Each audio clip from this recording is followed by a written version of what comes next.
जो distance, displacement, average speed, average velocity था उसे फिनिश किया था, और उसके साथ में हम लोगों ने उसके सभी अलग अलग टाइप के जो क्वेश्चंस होते हैं वो हम लोगों ने देख लिए थे। ठीक है, अब उसी में हम लोग आगे बढ़ते हैं। जो टॉपिक है उसमें आगे हम लोग अब देखने जा रहे हैं इंस्टेंटेनियस वेलोसिटी, और या फिर ब्रैकेट में क्या लिखा हुआ है, वेलोसिटी। मतलब अगर कहीं पर आपसे कहा जाता है फाइंड वेलोसिटी, तो जैसे हमारे पास टर्म आ गए ना, एक एवरेज और एक इंस्टेंटेनियस।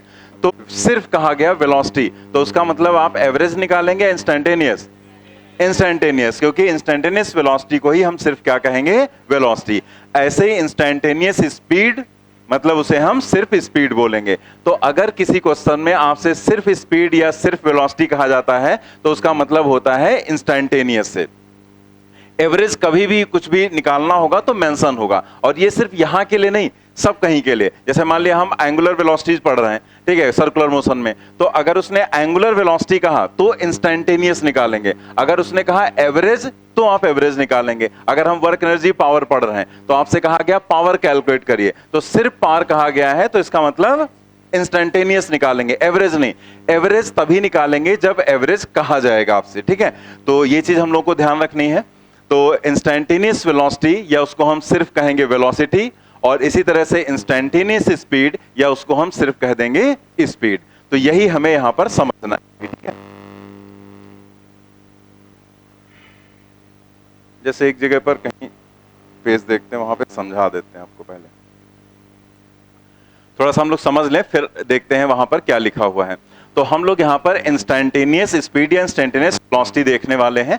तो आप जरा यहाँ पर ऐसे सोचो कि जैसे मान लिया कोई पर्सन यहां से यहां तक ऐसे जा रहा है, ठीक है, तो अब अगर हम इस लोकेशन पर हैं और यहां पर मान लिया उसकी स्पीड है 10 मीटर पर सेकेंड, फिर कुछ समय के बाद यहां पर उसकी स्पीड हो गई 20 मीटर पर सेकेंड, फिर यहां पर मान लिया वो रुक गया तो 0 हो गया, फिर यहां पर मान लिया खाली रोड थी तो भाग लिया लेकर 160 में, ठीक है, और उसके बाद फिर यहां पर जाकर लड़ गया तो वेलोसिटी हो गई 0। ठीक है, तो ये सिचुएशन रही। ठीक है, तो अगर यहां से यहां तक का मान लिया ए से बी तक का अगर आपसे कहा जाए एवरेज बताइए, ठीक है, तो एवरेज हम कैसे निकालेंगे वो अलग कंडीशन है, लेकिन अगर एवरेज कहा जाता है तो हम लोग एवरेज कैसे बताते हैं, मतलब एक पर्टिकुलर वैल्यू बताते हैं। जैसे आप ही कहीं जाते हैं एक जगह से दूसरी जगह, तो अगर आपसे कहा गया कि भाई आपका एवरेज क्या रहा, तो नॉर्मली आदमी बोलता है 60 का रहा या 40 का रहा, 30 का रहा, ऐसे बोलते हैं ना, ठीक है, जिस हिसाब से टाइम लग जाता है, तो मतलब एक अंदाजे से बोलचाल की लैंग्वेज में हम बोल देते हैं। तो एक्चुअल में क्या होता है कि एवरेज जब पूछा जाता है तो आप किसी एक जगह का नहीं बताते हैं, आप ओवरऑल बताते हैं कि लगभग इतना रहा। उस चीज का मतलब समझो क्या है एवरेज का, कि अगर उसने बताया कि यहां से यहां तक का जो एवरेज था वो हमारा मान लिया 50 मीटर पर सेकेंड का था, ठीक है, जो एवरेज था, पूरी जो एवरेज वेलोसिटी थी वो 50 मीटर पर सेकेंड की थी, तो ये ओवरऑल उसका मतलब ये है कि वो जब यहां से यहां तक गया ए से बी तक, तो मान लेते हैं उसको यहां पर 15 मिनट लगा। कोई भी डेटा कैलकुलेटेड नहीं है, मतलब किसी तरह का हमने यहां कोई कैलकुलेशन नहीं किया, हम रैंडमली ऐसे कुछ भी लिख दे रहे हैं बस समझाने के लिए, क्योंकि उसके लिए समझने के लिए डेटा की रिक्वायरमेंट है, लेकिन वो एग्जैक्ट क्या है उससे कोई लेना देना नहीं है। ठीक है, तो मान लेते हैं ए से बी तक जाने में उसको 15 मिनट लगे और उसका एवरेज रहा 50 मीटर पर सेकेंड। तो इसका मतलब यह है, क्या उसकी स्पीड यहां 50 थी? नहीं थी। क्या यहां 50 होगी? पता नहीं क्या होगा, कुछ भी हो सकता है। यहां 20 है स्पीड, यहां पता नहीं क्या हो सकता है, यहां 0 थी, यहां 160 थी, यहां फिर से 0 होगी। ठीक है, तो मतलब अलग अलग जगह पर स्पीड अलग अलग है। तो अगर हमसे कहा गया एवरेज इतना है तो उसका मतलब क्या हुआ कि अगर हम ये स्पीड अलग अलग ना करते जो यहां पर दिखाई गई हैं, बल्कि हम एक पर्टिकुलर स्पीड से चलते, मतलब हम ए पॉइंट पर होते और अपना एक्सीलरेटर घुमा लेते, 50 पर सेट कर लेते और फिर हम उसको कम ज्यादा ना करते और उसी 50 मीटर पर सेकंड पर चलते चले जाते, तो हमको कितना टाइम लगता? 15 मिनट। जबकि हमने सब कहीं स्पीड 50 नहीं रखी। हो सकता है बीच में कहीं 50 हो, भाई 160 तक गए तो बीच में 50 भी आएगा कहीं पर, लेकिन अलग अलग जगह पर स्पीड अलग अलग हमने रखी। तो ये जो स्पीड होती है, जैसे ए पॉइंट हो गया, यहां पर मान ले पी पॉइंट हो गया, ये क्यू पॉइंट हो गया, ये आर पॉइंट हो गया, तो अगर आपसे पूछा जाए पी पॉइंट पर स्पीड क्या थी, 20, Q पॉइंट पर क्या थी 0, R पॉइंट पर क्या थी 160। तो ये जो एक पर्टिकुलर इंस्टेंट पर स्पीड आप बता रहे हैं या यहां पर एक वेलोसिटी बता रहे हैं, उसको हम बोलते हैं इंस्टैन्टेनियस। मतलब एक पर्टिकुलर इंस्टेंट पर, एक पर्टिकुलर टाइम पर उसकी वेलोसिटी जो है वो इंस्टैन्टेनियस कहलाती। लेकिन जब हम किसी सेक्शन का ओवरऑल एवरेज निकालते हैं, मतलब ओवरऑल वेलोसिटी बताते हैं, तो वो क्या होता है एवरेज। तो एवरेज का मतलब होता है कि वो जरूरी नहीं है आपने वो वेलोसिटी रखी हो सकता है आप चला रहे हो यहां पर तो कहीं बीच में एक जगह 50 आ गया हो लेकिन बाकी जगह पर 50 नहीं आया, ठीक है। लेकिन इस एवरेज का मतलब क्या है कि अगर हम बदलते नहीं अपनी स्पीड, जैसे अगर हम बदल बदल कर गए तो हमें कितना टाइम लगा 15 मिनट। जैसे यहां से यहां तक जाने में हमें 15 मिनट लगा, ठीक है, यहां से यहां तक जाने में, जबकि यहां 10 था, यहां 20 था, यहां 0 था, 160 था और 0 था।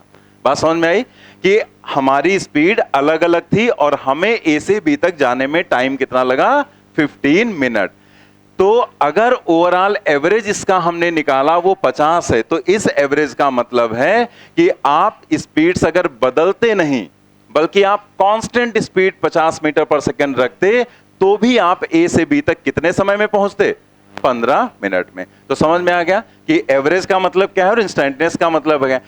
एक बात जो नॉर्मल है वो तो सबको समझ में आ जाते कि भाई इंस्टेंटेनियस का मतलब है एक पर्टिकुलर इंस्टेंट पर और एवरेज का मतलब है ओवरऑल, ठीक है, ये तो सबको समझ में आता है। लेकिन कभी ये नहीं दिमाग लगाते हैं कि जो एवरेज है उसका मतलब क्या है। तो वो मतलब आपको समझाया गया कि अगर हम बदल बदल कर स्पीड जाते और 15 मिनट में पहुंचते हैं, ठीक है, तो अगर हम उसका एवरेज निकालें तो इस एवरेज का मतलब ये होता है कि अगर हम अपनी स्पीड चेंज ना करते बल्कि अपनी एक फिक्स स्पीड 50 मीटर पर सेकंड रखते, ना 10 करते, ना 20 करते, ना हम 160 तक जाते, बल्कि हम 50 मीटर पर सेकंड से ही जाते, तो भी हमें ए से बी तक जाने में कितना समय लगता 15 मिनट, 15 मिनट ही लगता। यही एवरेज का मतलब होता है, ठीक है।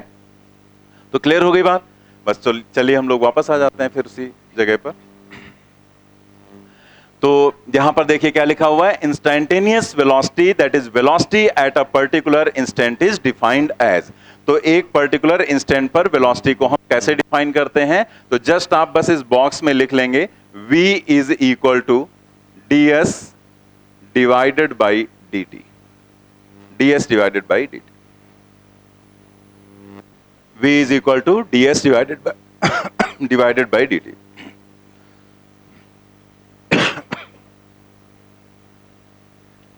ठीक है। अब जैसे आपको लग रहा होगा यहां वेक्टर लगा दिया गया, हमें वेक्टर अभी पढ़ाया नहीं गया तो हम कैसे क्वेश्चंस में अप्लाई कैसे करेंगे, हमें ds बाई dt भी कैलकुलस भी नहीं बताई गई तो हम ds बाई dt को कैसे अप्लाई करेंगे। तो अभी कुछ अप्लाई नहीं करना, ना आपको वेक्टर अप्लाई करना है और ना ही आपको बस अप्लाई करना है, ठीक है।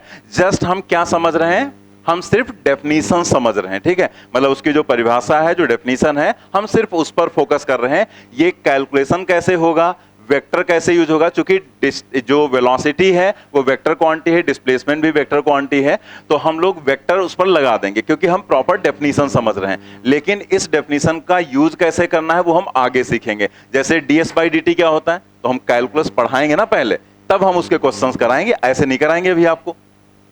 वेक्टर की बात करें तो हमें यह पता है कि हाँ ये दोनों वेक्टर हैं, लेकिन वेक्टर क्वांटिटी क्या होती हैं, उनके एप्लीकेशंस कैसे होंगे, कैसे कैलकुलेशंस होंगे, वो हम वेक्टर में सीखेंगे, तब ये क्वेश्चंस आएंगे। तो ये जो वेलोसिटी के क्वेश्चंस हैं, ये हमने तो पहले बताया था ना कि पूरी फिजिक्स में जगह जगह पर आता रहता है। तो अभी हम जस्ट डेफिनेशन सीख रहे हैं, इसलिए इससे आपको कोई मतलब नहीं है कि ds बाई dt क्या है, वेक्टर क्या है। बस आप समझ लो कि इंस्टैन्टेनियस वेलोसिटी का जो मतलब समझाया गया होना चाहिए कि एक पर्टिकुलर इंस्टेंट पर, बाकी उसको लिखते ऐसे हैं, कैलकुलेशंस कैसे होंगे, क्वेश्चंस कैसे होंगे, वो की बात है, ठीक है।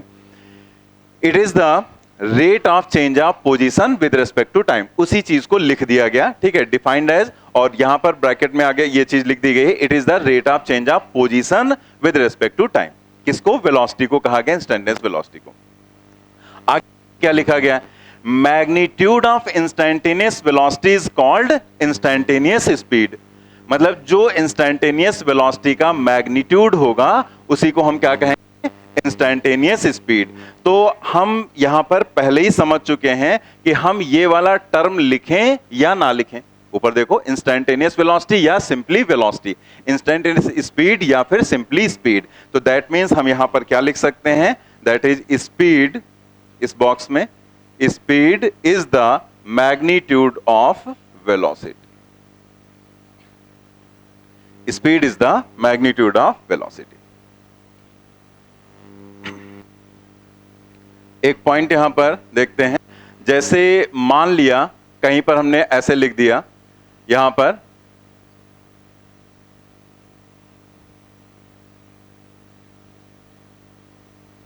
लिख देते, पहले नंबर पर speed is equal to magnitude of velocity, speed is greater than magnitude of velocity. तीसरा ऑप्शन है speed is greater than or equal to magnitude of velocity. और चौथा है speed is less than magnitude of velocity. ठीक है, अब अगर हम आपसे चारों ऑप्शंस में से आपको बताना है, अगर पार्टिकल कर्व्ड पाथ पर जा रहा है, मतलब सीधे नहीं जा रहा है बल्कि वो ऐसे जा रहा है, इस तरीके से ए से बी तक जा रहा है, तो आपको बताना है इसमें से कौन सा ऑप्शन सही होगा। सेकंड, फर्स्ट, कर्व्ड पाथ पर जा रहा है। फर्स्ट कितने लोग कह रहे हैं? ये फर्स्ट वाले हैं। सेकंड कितने लोग कह रहे हैं? ये सेकंड वाले हैं। ठीक, और बाकी बीच वाले हैं। त्रिशंकु, त्रिशंकु किधर हैं? वो इधर होंगे चौथे नंबर पे, speed less than magnitude of velocity. क्या सबसे हम अलग हैं? जितने लोगों ने फर्स्ट ऑप्शन बताया था वही सही था।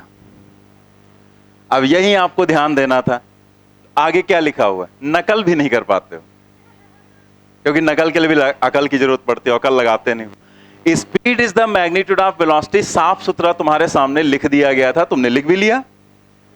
क्या फायदा हुआ बताओ? कोई फायदा मिला तुम्हें? सामने लिखा हुआ है, कहीं इसमें कोई कंडीशन तुम्हें बताई गई? सीधे कह दिया गया magnitude of instantaneous velocity is called instantaneous speed, और यहां तुम चक्कर खा गए। हमने कह दिया कर्व पाथ पर जा रहा है। हम इंस्टेंटेनियस की बात कर रहे हैं, एवरेज की नहीं। ये कॉन्सेप्ट सिर्फ एवरेज में लागू होता है, इंस्टेंटेनियस में नहीं। जैसे अगर मान लो मैग्नीट्यूड की बात करें तो डायरेक्शन तो गई, वहां पर डायरेक्शन तो हट गई। तो अगर हम एक इंस्टेंट की बात करें तो यहां पर अगर मान लिया वेलोसिटी ऐसे थी, लेकिन अगर हम उसके मैग्नीट्यूड की बात करें तो मान लिया वो 50 मीटर पर सेकेंड थी वेलोसिटी, तो उसी इंस्टेंट पर स्पीड भी तो उतनी होगी। जैसे कार से जा रहे हैं तो स्पीड और वेलोसिटी में अंतर क्या होगा? स्पीड जो रहेगी यहां पर एक पर्टिकुलर इंस्टेंट पर, तो वो अगर बताओगे तो सिर्फ मैग्नीट्यूड बताओगे, और अगर वेलोसिटी बताओगे तो साथ में डायरेक्शन भी लगा दोगे कि इतनी इस डायरेक्शन में, यही तो अंतर होगा। तो उस पर्टिकुलर इंस्टेंट पर अगर आप देखो तो वेलोसिटी और स्पीड में क्या अंतर? एक है मैग्नीट्यूड और दूसरा है डायरेक्शन। तो हमने मॉड लगा दिया तो डायरेक्शन को हमने किनारे कर दिया। डायरेक्शन का कोई वैल्यू थोड़े होगा, डायरेक्शन तो बस एक दिशा बता रही है। यानी कि किसी भी पर्टिकुलर इंस्टेंट पर आप प्रैक्टिकली सोचो, आप कार से जा रहे हो, एक पर्टिकुलर इंस्टेंट पर आपसे स्पीड पूछी गई, तो स्पीड बताओगे तो स्पीडोमीटर में देखा आपने, स्पीड बता दिया कि कितना है, 50 मीटर पर या 50 किलोमीटर पर आवर, उसमें किलोमीटर पर आवर में रहता है, ठीक है, वो आपने बता दिया। अगर वहीं पर वेलोसिटी पूछेगा तो भी तो आप वही बताओगे कि कुछ और बताओगे कि वेलोसिटी हमारी नहीं, वैसे तो 50 किलोमीटर पर आवर है लेकिन वेलोसिटी हमारी 150 है, ये तो नहीं बताओगे ना, 50 ही बताओगे। बस वेलोसिटी पूछेगा तो उसमें क्या जोड़ दोगे? डायरेक्शन जोड़ दोगे। ठीक है, तो बात क्लियर हुई ना? तो आपको एक इंस्टेंट की बात कही जा रही, तो ये गड़बड़ी आपने की यहां पर। आप ध्यान रखना कि ये जो कॉन्सेप्ट है ग्रेटर देन लेस देन वाला, ये एवरेज में लागू होता है, क्योंकि उसमें हम एक इंटरवल की बात करते हैं। इसीलिए आपको बताया गया था कि जो एवरेज स्पीड होगी, ठीक है, दैट इज ग्रेटर देन और equal to magnitude of average velocity. क्योंकि उसमें क्या होगा, अगर पार्टिकल घूमकर वापस नहीं आ गया, ठीक है, तो डिस्प्लेसमेंट एवरेज वेलोसिटी तो हो जाएगी जीरो, लेकिन एवरेज स्पीड तो जीरो होगी नहीं मूविंग पार्टिकल के लिए। लेकिन ये तो एक इंस्टेंट की बात है, तो वहां पर अगर स्पीड जीरो हो गई तो वेलोसिटी भी जीरो हो गई, या वेलोसिटी जीरो हो गई तो स्पीड जीरो हो गई। तो ध्यान रखेंगे यहां पर, यही सही रहेगा। क्लियर हो गई बात? तो ये मैंने इसीलिए क्वेश्चन पूछा आपसे, ठीक है। तो speed is the magnitude of velocity, आपको ध्यान रखना है। तो इंस्टैंटेनियस में कोई रिलेशन नहीं, चाहे वो कर्व पाथ कहे, चाहे वो स्ट्रेट लाइन कहे, चाहे वो कुछ भी कहे, क्योंकि वो एक इंस्टेंट की बात है। तो किसी भी इंस्टेंट पर स्पीड जो है वो वेलोसिटी का जो मैग्नीट्यूड होगा उसी को हम क्या कहेंगे, स्पीड कहेंगे। ठीक है, नेक्स्ट हम लोग देखते हैं यहां पर इससे रिलेटेड कुछ पॉइंट। क्लियर हो गई ना बात? अब ध्यान रहेगा ना। Speed will always be positive but velocity may be positive, negative और जीरो। ये वैसे ही है जैसे हम लोगों ने उसके लिए देखा था एवरेज के लिए। तो यहां कहा गया speed will always be positive, speed positive ही होगी, स्पीड को आप नेगेटिव या जीरो नहीं लिखेंगे। लेकिन जो वेलोसिटी है वो प्लस भी हो सकता है, माइनस भी हो सकता है और जीरो भी हो सकता है, कुछ भी हो सकता है। ठीक है, अगेन अगर पार्टिकल मूव ही नहीं कर रहा होगा तो स्पीड क्या होगी, जीरो। तो स्पीड तो जीरो हो सकती है, लेकिन अगर पार्टिकल मूव कर रहा है तो स्पीड होगी वहां पर। तो स्पीड यहां पर यही लिखा गया पॉजिटिव सिर्फ। ठीक है, कि speed will always be positive. तो अगर स्पीड है तो वो पॉजिटिव ही होगी, वो नेगेटिव या जीरो, मतलब नेगेटिव या जीरो नहीं होगी, तब उसको पॉजिटिव लिखेंगे। लेकिन वेलोसिटी कुछ भी हो सकती है, प्लस माइनस या zero. When a particle moves with constant velocity, it's average speed, magnitude of average velocity, instantaneous speed और speed and magnitude of instant velocity all will be equal। अब ये जो सेंटेंस है, ये सेंटेंस आपके जैसे NCERT में ये सब चीजें बीच बीच में आपको मिलेंगी। तो मैंने आपको बताया था ना कि जो उसका निचोड़ है, जो भी उसके मेन कॉन्सेप्ट्स हैं वो आपको बता दिए जाते हैं। अब जैसे ये रटना नहीं है, जो आपने ये अभी सेंटेंस पढ़ा, उस सेंटेंस को एक बार हम ध्यान से पहले पढ़ते हैं फिर। ठीक है, एक बार रफली पढ़ा। अब देखो, when a particle moves with constant velocity, constant velocity, तो अगर वेलोसिटी उसकी कांस्टेंट है तो वेलोसिटी के पास दो चीजें होती हैं, क्या क्या, मैग्नीट्यूड एंड डायरेक्शन। जैसे अगर हम वेलोसिटी की बात करें तो उसके पास मैग्नीट्यूड भी होगा क्योंकि वो वेक्टर क्वांटिटी है, और डायरेक्शन भी होगी, सदिश राशि है। ठीक है, तो उसने कहा कांस्टेंट वेलोसिटी, इसका मतलब क्या हुआ कि ना तो मैग्नीट्यूड चेंज होगा और ना ही डायरेक्शन चेंज होगी। अगर कांस्टेंट वेलोसिटी कुछ भी चेंज नहीं होगा, मतलब वो सीधे जा रहा है तो एकदम सीधे ही चलेगा। अब अगर उसकी वेलोसिटी कांस्टेंट है तो आप सोचो कि जैसे हम यहां पर ऐसे दिखा दें कि मान लिया कोई पार्टिकल यहां पर 40 मीटर पर सेकंड से जा रहा है और डायरेक्शन भी चेंज नहीं होनी, क्योंकि दोनों चीजें जब ये कांस्टेंट है तो दोनों चीजें कांस्टेंट रहेंगी। तो कहीं पर भी अगर देखोगे तो 40 ही तो होगा कहीं पर भी, क्योंकि वो कांस्टेंट है ना। तो ना तो मैग्नीट्यूड चेंज हो रहा और ना ही डायरेक्शन। तो अब इस दशा में अगर कोई पर्सन ए से बी तक जाता है, अभी सेंटेंस अपने आप समझ में आ जाएगा। अगर कोई पर्सन ए से बी तक जाता है तो अगर हम आपसे पूछे उसका ओवरऑल एवरेज कितना रहा, 40। जब बदल ही नहीं रहा है तो 40 तो रहेगा, एवरेज भी 40 निकलेगा। अगर हम आपसे पूछें इसकी इस लोकेशन पर स्पीड बताओ इंस्टेंटेनियस, 40, इस लोकेशन पर 40, इस लोकेशन पर 40। जब बदल ही नहीं रहा तो इंस्टेंटेनियस स्पीड सब कहीं सेम रहेगी। अगर हम इंस्टेंटेनियस वेलोसिटी का मैग्नीट्यूड पूछें तो वो कहने में सेंटेंस अलग है, मैग्नीट्यूड ऑफ इंस्टेंटेनियस वेलोसिटी, लेकिन मैग्नीट्यूड ऑफ इंस्टेंटेनियस वेलोसिटी को स्पीड ही तो बोलेंगे। तो वो सेंटेंस में लिखा हुआ अलग तरह से मिल सकता है, बट मतलब उसका एक ही है। चाहे हम स्पीड कहें, चाहे हम इंस्टेंटेनियस स्पीड कहें, चाहे हम इंस्टेंटेनियस वेलोसिटी का मैग्नीट्यूड बोलें या उसको हम स्पीड बोल दें, क्योंकि बात वो एक है। तो ये घुमा फिरा के सेंटेंस लिख दिए जाते हैं, तो वही यहां पर लिखा गया।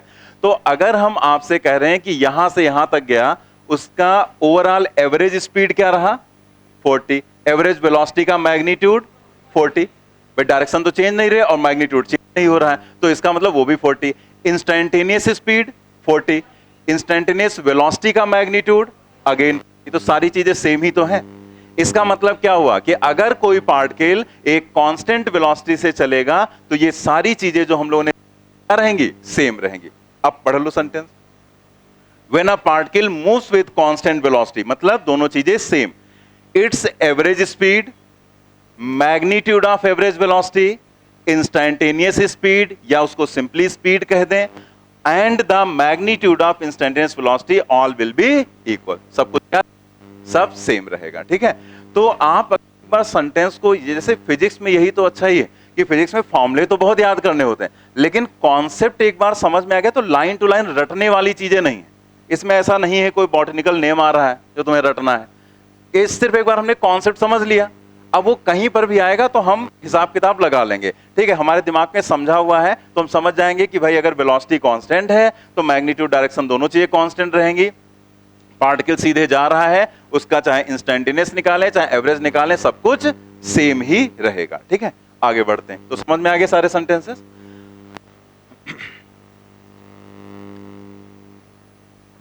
एक बॉक्स और बना होना चाहिए था, नहीं है, एक बॉक्स छूट गया मुझे लग रहा है।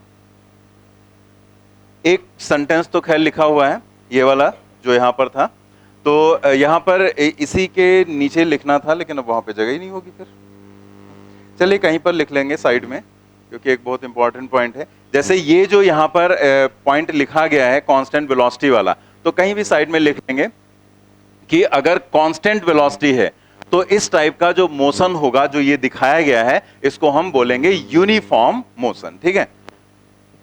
मतलब कांस्टेंट वेलोसिटी इंप्लाइज दैट, और दोनों तरफ एरो बना लेंगे, यूनिफॉर्म मोशन।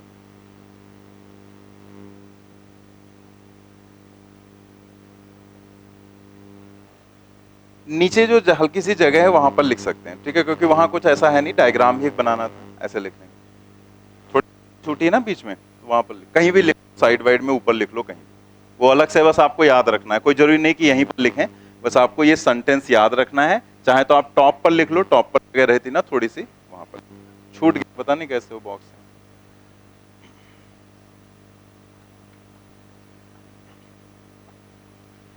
तो यहां पर जरा देखो ये क्या लिखा हुआ है, कांस्टेंट वेलोसिटी का मतलब हमने समझ लिया। तो जब कभी भी वेलोसिटी कांस्टेंट होगी तो ऐसे मोशन को हम क्या कहेंगे, यूनिफॉर्म मोशन। और दोनों तरफ का एरो दिखाने का मतलब क्या होता है कि इसका उल्टा भी सही है, कि अगर कोई मोशन यूनिफॉर्म मोशन है तो क्या होना चाहिए, उसकी वेलोसिटी कांस्टेंट होनी चाहिए। वेलोसिटी ध्यान रखना, वेलोसिटी बोला गया है, वेलोसिटी लिखवाया गया, स्पीड नहीं, ठीक है। और वेलोसिटी अगर बोला गया है, अभी भी आपसे कहा गया अगर वेलोसिटी कांस्टेंट है तो दोनों चीजें कांस्टेंट होनी चाहिए, मैग्नीट्यूड भी और डायरेक्शन भी, तभी उसको हम बोलेंगे कांस्टेंट वेलोसिटी, और तभी उस मोशन को हम बोलेंगे यूनिफॉर्म मोशन, ठीक है। अब देख लेते हैं यहां पर, if velocity is constant then speed will also be constant. अब यहां पर ध्यान से समझना इन सेंटेंसेस को। उसने कहा कि अगर वेलोसिटी कांस्टेंट है तो स्पीड भी कांस्टेंट होगी। देखो जरा, अगर हम बात करते हैं वेलोसिटी की, तो वेलोसिटी में दो चीजें हैं, एक तो है मैग्नीट्यूड और दूसरा है डायरेक्शन। डायरेक्शन, ठीक है। मैग्नीट्यूड जो है इसी को तो हम स्पीड बोलते हैं, मतलब इस मैग्नीट्यूड, वेलोसिटी के मैग्नीट्यूड को ही हम क्या बोलते हैं, स्पीड। अब इस बात से आपको सारी चीजें समझ में आ जाएंगी। उसने कहा इफ वेलोसिटी इज कांस्टेंट, इसका मतलब दोनों चीजें कांस्टेंट हुई, then speed will also be constant. सीधी सी बात है, अगर वेलोसिटी कांस्टेंट, दोनों चीजें कांस्टेंट, तो स्पीड भी कांस्टेंट होगी। Speed will also be constant, but converse में और मे नॉट बी ट्रू। लेकिन इसका उल्टा सही हो भी सकता है और नहीं भी। मतलब क्या हुआ, उल्टा कैसे चलेंगे कि अगर स्पीड कांस्टेंट है तो क्या जरूरी है वेलोसिटी कांस्टेंट हो, नहीं, क्योंकि अगर सिर्फ स्पीड कांस्टेंट है तो हो सकता है डायरेक्शन बदल रही हो, तो उल्टा इसका सही हो भी सकता है और नहीं भी हो सकता है।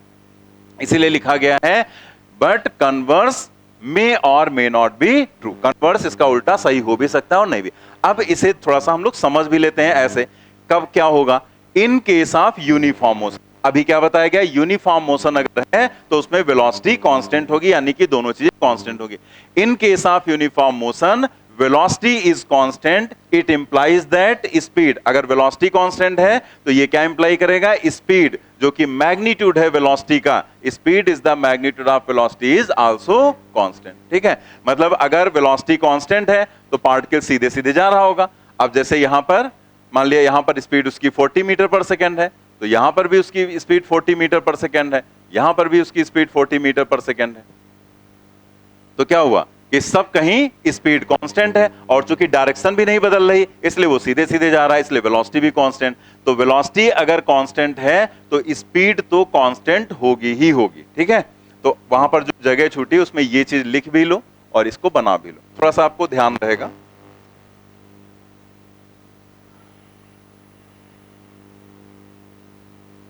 ये सब जो पढ़ा रहे हैं ना, ये सब थ्योरेटिकल क्वेश्चन बहुत इंपॉर्टेंट है, क्योंकि आजकल थ्योरेटिकल क्वेश्चंस भी पूछे जा रहे हैं, तो उसके लिए सारी चीजें सेंटेंसेस स्टेटमेंट के लिए बहुत इंपॉर्टेंट है। तो ये पॉइंट हमने यहां तक का पॉइंट समझ लिया। इफ वेलोसिटी इज कांस्टेंट, हमने कहां तक का पॉइंट समझा? If velocity is constant then speed will also be constant. ठीक है, यहां तक का पॉइंट हमने यहां पर क्लियर कर लिया। In case of uniform motion velocity is constant, so speed is the magnitude of velocity is constant. अब आगे की बात करते हैं। अब हम समझने जा रहे हैं बट कन्वर्स, जो इसका उल्टा है, कन्वर्स मे और मे नॉट बी ट्रू। ठीक, देखो जरा, in case of uniform circular motion, तो पहले हम ये समझ लें कि भाई ये यूनिफॉर्म सर्कुलर मोशन क्या है। यूनिफॉर्म सर्कुलर मोशन, जिसको हिंदी में बोलते हैं एक समान वृत्तीय गति। तो जो सर्कुलर मोशन होता है उसमें दो चीजें होती हैं, एक तो यूनिफॉर्म सर्कुलर मोशन और दूसरा नॉन यूनिफॉर्म सर्कुलर मोशन। तो जो सर्कुलर मोशन है, यूनिफॉर्म या नॉन यूनिफॉर्म, तो वो कैसे, हम लोग उसमें क्या प्रॉपर्टीज में चेंज होता है। तो जैसे अगर कोई पार्टिकल ऐसे सर्कुलर मोशन कर रहा है तो उसको डायरेक्शन तो बदलनी ही बदलनी पड़ेगी। क्या बिना डायरेक्शन बदले हम सर्कुलर मोशन कर सकते हैं? कर सकते नहीं कर सकते ना, क्योंकि हमें घूमना तो पड़ेगा ही, तभी तो सर्कुलर मोशन होगा। तो इसका मतलब सर्कुलर मोशन में डायरेक्शन चेंज होना तो कंपलसरी हो गया। तो अब हमारे पास क्या बचता है? मैग्नीट्यूड। अगर हमारे पास वेलोसिटी है तो वेलोसिटी में दो चीजें हैं, मैग्नीट्यूड एंड डायरेक्शन। तो अगर हम सर्कुलर मोशन करेंगे तो हमको घूमना तो पड़ेगा ही, यानी कि हमें अपनी डायरेक्शन को चेंज करना पड़ेगा। कभी ऐसे है, कभी इस तरह से होगी, कभी इस तरह से डायरेक्शन होगी, कभी ऐसे डायरेक्शन हो जाएगी। ठीक है, तो डायरेक्शन तो बदलनी, मतलब इस पे हमारा कंट्रोल नहीं सर्कुलर मोशन में। तो हमारा कंट्रोल किस पे है? मैग्नीट्यूड पर। तो अगर मैग्नीट्यूड मतलब जो वेलोसिटी का मैग्नीट्यूड, यानी कि हम कह दें स्पीड, तो अगर स्पीड कांस्टेंट है तो ये हो जाएगा यूनिफॉर्म सर्कुलर मोशन, यूसीएम बोल देते हैं। ठीक है, और अगर स्पीड नॉट कांस्टेंट, अगर स्पीड कांस्टेंट नहीं है तो ये हो जाएगा non uniform circular motion, NUCM। ठीक है, ऐसे लिखने की जरूरत है नहीं, मतलब अभी कोई जरूरी नहीं कि आप लिखो, जस्ट ऐसे समझ लो। ठीक है, क्योंकि ये तो सब हम लोग डिटेल में आगे पढ़ेंगे, लिखने का मन करे तो लिख भी सकते हैं, कोई प्रॉब्लम नहीं। स्पीड अगर कांस्टेंट है तो वो यूनिफॉर्म सर्कुलर मोशन, स्पीड अगर कांस्टेंट नहीं है तो नॉन यूनिफॉर्म सर्कुलर मोशन। मतलब सर्कुलर मोशन को on the basis of direction आप डिफाइन नहीं कर सकते, मतलब उसको डिफर नहीं कर सकते, उसकी कैटेगरी नहीं बना सकते। सर्कुलर मोशन की कैटेगरी बनाई जाती है उसके स्पीड के बेसिस पर, कि अगर उसकी स्पीड बदल रही है, ठीक है, यहां पर कांस्टेंट है तो यूनिफॉर्म हुआ, और अगर कांस्टेंट नहीं है तो नॉन यूनिफॉर्म सर्कुलर मोशन होगा। बात इतनी क्लियर हो गई? तो आप यहां पर देखो, in case of uniform circular motion, और हम लोग समझ क्या रहे हैं कि ये जो कन्वर्स मे और मे नॉट बी ट्रू, कि अगर स्पीड कांस्टेंट है तो क्या वेलोसिटी कांस्टेंट होगी, वो बात समझ रहे हैं। तो in case of uniform circular motion speed is constant, अभी बताया गया ना, स्पीड क्या रहेगी? कांस्टेंट, यूनिफॉर्म सर्कुलर मोशन में। In case of uniform circular motion speed is constant but velocity is not constant, क्योंकि वेलोसिटी कांस्टेंट नहीं होगी, बिकॉज डायरेक्शन चेंजेस कंटिन्यूअसली, क्योंकि डायरेक्शन लगातार बदल रही है। ठीक है, तो अगर आप लिखना चाहें तो इसको लिख भी सकते हैं। दिख रहा है ना, मैंने थोड़ा गंदा गंदा लिख दिया है ना, तो आप थोड़ा सा ध्यान रखेंगे यहां पर, जैसे बताएं।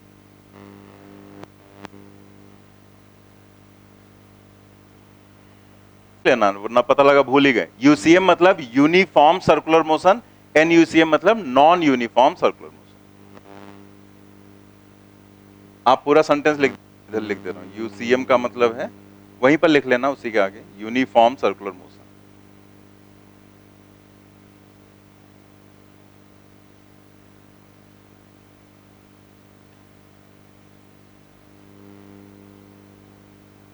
और उसमें लिख लेना नीचे वाले में नॉन यूनिफॉर्म सर्कुलर मोशन।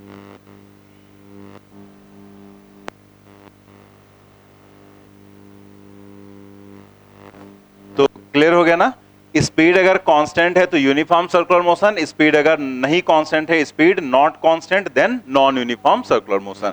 तो यहां पर इस सेंटेंस का मतलब समझ में आ गया कि in case of uniform circular motion speed constant रहती है। यही हम समझ रहे थे कि क्या, अगर आपसे कहा जाए क्या स्पीड कांस्टेंट है तो क्या वेलोसिटी कांस्टेंट होगी, तो आप कह सकते हैं वहां पर क्या कहेंगे कि वेलोसिटी कांस्टेंट जरूरी नहीं हो भी सकती हो नहीं भी। तो जैसे अगर यूनिफॉर्म है तो अगर सीधे सीधे जा रहा होता तो स्पीड कांस्टेंट है तो वेलोसिटी भी कांस्टेंट हो जाती। लेकिन अगर सर्कुलर मोशन की बात करें तो सर्कुलर मोशन में क्या हो रहा है कि सर्कुलर मोशन अगर यूनिफॉर्म ले रहे हैं तो घूम रहा है तो स्पीड तो कांस्टेंट है लेकिन उसकी वेलोसिटी कांस्टेंट नहीं है क्योंकि डायरेक्शन लगातार बदल रही है। ठीक है, तो अब ये दोनों बातें समझ में आई। ठीक है, अब उस सेंटेंस को ध्यान से देखो क्या लिखा गया था, if velocity is constant then speed will also be constant, मतलब 100% स्पीड कांस्टेंट होगी। बट कन्वर्स सिर्फ ये नहीं कहा गया converse will not be true, कहा गया है कन्वर्स मे और मे नॉट बी ट्रू, मतलब कन्वर्स सही भी हो सकता है और नहीं भी। जैसे यहां देखो स्पीड भी कांस्टेंट है, वेलोसिटी भी कांस्टेंट है, सब कुछ कांस्टेंट है। तो यहां उल्टा भी है, वेलोसिटी कांस्टेंट कहे तो स्पीड कांस्टेंट या speed constant then velocity constant. But यहां क्या हो रहा है, यहां पर स्पीड कांस्टेंट है बट वेलोसिटी कांस्टेंट नहीं है, इसीलिए उसमें लिखा गया है बट कन्वर्स, कन्वर्स का मतलब इसका उल्टा, यानी कि अगर स्पीड कांस्टेंट है तो वेलोसिटी कांस्टेंट हो भी सकती है और नहीं भी हो सकती। ठीक है, तो जब भी आप पढ़ो ध्यान दो, समझो उसको, क्योंकि सेंटेंस कोई लाइन टू लाइन रटने वाली चीजें हैं नहीं। और यहां पर फिजिक्स में यही होता है कि कॉन्सेप्ट समझाओ, कोई जरूरी नहीं है कि जैसे हमने लिखा है ऐसे ही वो स्टेटमेंट में लिखे या ऐसे ही वो ऑप्शन में लिखे, वो सेंटेंसेस को घुमा फिरा सकता है लैंग्वेज। तो होगा क्या कि जब आपको मेन चीज समझी हुई होगी तो वो चाहे जैसे भी घुमाए आप उसको पकड़ लेंगे। ठीक है, बस उसे ध्यान रखना है। आगे बढ़ते हैं हम लोग, आ जाते हैं हम लोग एक्सेलरेशन पर। एवरेज एक्सेलरेशन हम लोगों को समझना है एंड इंस्टेंटेनियस एक्सेलरेशन। और हमने अभी थोड़ी देर पहले आपको क्या बताया था कि अगर इंस्टेंटेनियस कहेगा तो उसका मतलब सिर्फ एक्सेलरेशन, तो उसका मतलब सिर्फ एक्सेलरेशन हो जाएगा। ठीक है, जरूरी नहीं कि उसमें ये टर्म यूज किया जाए या इसको लिखा जाए। तो आप देखो यहां क्या लिखा है, average acceleration and instantaneous acceleration, या उसके आगे लिख दिया गया और सिंपली एक्सेलरेशन। ठीक है, तो एक्सेलरेशन हिंदी में बोलते हैं हम इसको त्वरण। तो एक्सेलरेशन की डेफिनेशन क्या होती है, it is rate of change of velocity, मतलब टाइम रेट ऑफ, टाइम के साथ जब वेलोसिटी का चेंज होता है तो उसी को हम क्या बोलते हैं, एक्सेलरेशन बोलते हैं, त्वरण बोलते हैं। ठीक है, हिंदी मीडियम में तो रटाई दिया जाता है, वेग परिवर्तन की दर को त्वरण कहते हैं। ठीक है, तो वही चीज है यहां पर, the acceleration is the time rate of, time rate of लिखा जाता है यहां पर। लेकिन नॉर्मली क्या होता है, जब कहीं पर भी रेट लिखा जाता है तो अगर कुछ मेंशन नहीं होता है तो हम उसे टाइम रेट ही समझते हैं। जैसे अगर सिंपली लिखा होता है रेट ऑफ चेंज, तो अगर कुछ मेंशन नहीं है तो हम उसे dv/dt ही लिखेंगे, लेकिन dv/dx भी तो हो सकता है। ठीक है, ये भी तो हो सकता है। तो नॉर्मली जब लिखा जाता है पूरी डेफिनेशन प्रॉपर, तो उसमें प्रॉपर मेंशन कर दिया जाता है कि टाइम रेट ऑफ चेंज का मतलब टाइम के साथ चेंज किसका, वेलोसिटी का। And can be positive, negative और जीरो। और एक्सेलरेशन भी प्लस भी हो सकता है, माइनस भी हो सकता है और जीरो भी हो सकता है। ठीक है, सेकेंड नंबर पर यहां पर है velocity is a vector quantity. अभी हमने पीछे समझा कि वेलोसिटी कैसी क्वांटिटी है, वेक्टर। और वेक्टर क्वांटिटी होने की वजह से उसमें दोनों चीजें हैं, मैग्नीट्यूड भी है और डायरेक्शन भी है, दोनों बातें उसके अंदर हैं। तो अब आप सोचो कि अगर मैग्नीट्यूड बदल गया तो भी, जैसे वेलोसिटी की अगर हम बात करें तो वेलोसिटी में दोनों चीजें हैं, मैग्नीट्यूड और डायरेक्शन। तो अगर मैग्नीट्यूड बदल गया तो भी वेलोसिटी बदल जाएगी, अगर डायरेक्शन सिर्फ बदल रही है तो भी वेलोसिटी बदल जाएगी। जैसे सर्कुलर मोशन हो रहा है तो सर्कुलर मोशन में अगर हम मैग्नीट्यूड ना चेंज करें, यूनिफॉर्म सर्कुलर मोशन की अगर हम बात करें, मैग्नीट्यूड तो नहीं बदलेगा। मान लिया कोई पार्टिकल सर्कुलर मोशन कर रहा है और उसकी स्पीड 5 मीटर पर सेकेंड है, उसमें कोई चेंज नहीं हो रहा है, लेकिन तब भी डायरेक्शन तो बदल रही, और अगर डायरेक्शन बदलेगी तो भी वेलोसिटी बदल जाएगी। इसीलिए जब हम यूनिफॉर्म सर्कुलर मोशन पढ़ते हैं तो जब उसमें हम एक एक्सेलरेशन निकालते हैं due to changing in direction, change in direction, तो उस एक्सेलरेशन को नाम दिया जाता है क्या, सेंट्रीपिटल एक्सेलरेशन। जो सेंट्रीपिटल एक्सेलरेशन होता है वो मैग्नीट्यूड चेंज होने के कारण नहीं होता है, बल्कि वो डायरेक्शन चेंज होने के कारण निकाला जाता है। मैग्नीट्यूड चेंज होने के कारण जो एक्सेलरेशन आता है उसको हम टेंजेंशियल एक्सेलरेशन बोलते हैं। ये सब हम प्रॉपर पढ़ेंगे सर्कुलर मोशन में। ठीक है, तो वेलोसिटी एक वेक्टर क्वांटिटी है, तो अगर मैग्नीट्यूड बदलेगा तो भी वेलोसिटी बदल जाएगी, डायरेक्शन बदलेगा तो भी वेलोसिटी बदल जाएगी, दोनों चीजें बदलेंगी तो भी वेलोसिटी बदल जाएगी। यानी कि इसमें से किसी एक का चेंज या दोनों का चेंज वेलोसिटी को चेंज कर देगा, और rate of change of velocity को हम क्या कहेंगे, एक्सेलरेशन कह देंगे। तो वही लिखा गया है, velocity is a vector quantity, hence a change in its magnitude और डायरेक्शन और both will change the velocity and produce acceleration. अब यहां पर देखो वही सेंटेंस फिर लिखा गया है थर्ड नंबर पर, जो एकदम स्टार्टिंग में बताया गया था। क्या बताया गया था कि अगर वेलोसिटी बढ़ रही है तो एक्सेलरेशन, और वेलोसिटी घट रही है रिटार्डेशन। वही देखो लिखा गया, increase in velocity means body is accelerating, while decrease in velocity means body is under retardation। ठीक है, वही सेम सेंटेंस है। वेलोसिटी का बढ़ना उसको हम एक्सेलरेशन बोल देते हैं, वेलोसिटी का घटना उसको हम नॉर्मली रिटार्डेशन बोल देते हैं। ठीक है, एवरेज एक्सेलरेशन, अब यहां पर हमें लिखना है एवरेज एक्सेलरेशन। तो जो एवरेज एक्सेलरेशन है, जैसे ए एवरेज, तो उसको हम लोग कैसे लिखेंगे, v final minus v initial and divided by t2 minus t1, या डेल्टा t सीधे लिख देते हैं। ठीक है, डेल्टा t मतलब वही टाइम डिफरेंस हो जाएगा, डेल्टा t। और या फिर v final minus v initial को हम लोग लिख सकते हैं delta v and divided by delta t, लिख लेंगे।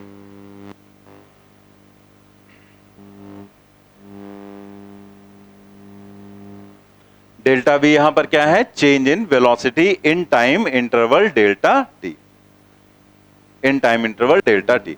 तो आपको यहां पर ये चीज पता ही हो गई कि डेल्टा वी ए एवरेज क्या है, rate of change of velocity, और डेल्टा वी किसकी जगह लिखा गया, मतलब जो V final minus V initial है उसकी जगह हम डेल्टा वी लिख देंगे and divided by delta T. बाकी अभी हमें कोई टेंशन लेने की जरूरत नहीं है कि इसको हम कैसे अप्लाई करेंगे, इस पर क्वेश्चंस कैसे आएंगे, वो सब आएगा धीरे धीरे। वेक्टर वाले में भी इसके क्वेश्चंस आएंगे, यहां पर भी आएंगे, तो वो जैसे आएंगे वैसे वैसे हम लोग समझते चले। अभी हम सिर्फ डेफिनेशन समझ रहे हैं और उनके थ्योरेटिकल पॉइंट समझ रहे हैं, जिनसे कि हमें थ्योरेटिकल क्वेश्चंस मिलने हैं। ठीक है, नीचे लिखा गया है इंस्टेंटेनियस एक्सेलरेशन। अगेन आप लिख लो इंस्टेंटेनियस एक्सेलरेशन को a is equal to just dv divided by dt, dv divided by dt। ठीक है, कैसे dv बाई dt होगा, क्या होगा, कैसे हम इसका क्वेश्चन करेंगे, वो सब आगे की बातें हैं। आगे देखते हैं, एक और पॉइंट यहां पर हम लोग समझने वाले हैं टेबल से। तो ये भी जैसे थ्योरेटिकल क्वेश्चन में इसका यूज किया जा सकता है, और हमें पता होगा तो हम कहीं पर भी इससे चीजें निकाल सकते हैं, रिजल्ट्स निकाल सकते हैं। जैसे आप देखो यहां पर तीन चीजों के मतलब समझाए जा रहे हैं आपको। वेलोसिटी जो है यहां पर लिखा गया, और इधर तीन कॉलम बनेंगे जिसमें वेलोसिटी है। अब इसमें अंतर क्या है वो देखो, पहले में वेलोसिटी को लिखा गया है कांस्टेंट, दूसरे में वेलोसिटी को लिखा गया है variable but variation is uniform. मतलब वेलोसिटी वेरी तो कर रही है लेकिन उसका जो वेरिएशन है वो यूनिफॉर्म है। उसका मतलब क्या है, देखो डायग्राम में। ठीक है, अगर नहीं दिख रहा है तो आप कॉपी में देख सकते हैं, क्योंकि यहाँ थोड़ा सा छोटा लिखा हुआ है ना डायग्राम में, तो आप उसमें बुकलेट में देख सकते हैं, अदरवाइज दिख रहा है तो यहाँ पर देख सकते हैं। जैसे आप देखो ये लिखा हुआ है वेरिएबल, तो वेरिएबल तो है 10, 20, 30, 40, चेंज हो रही वेलोसिटी, लेकिन उसने आगे लिखा वेरिएशन इज यूनिफॉर्म, मतलब जो वेरिएशन है वो यूनिफॉर्म, एक समान है। तो एक समान कैसे, 10 से 20, कि 10 जुड़ा ना सिर्फ, फिर 20 से 30 हुआ, फिर 10 ऐड हुआ, फिर 30 से 40 हुआ, फिर 10 ऐड हुआ, यानी कि हर बार 10 ऐड हो रहा है, हर बार एक फिक्स इंक्रीमेंट हो रहा है 10।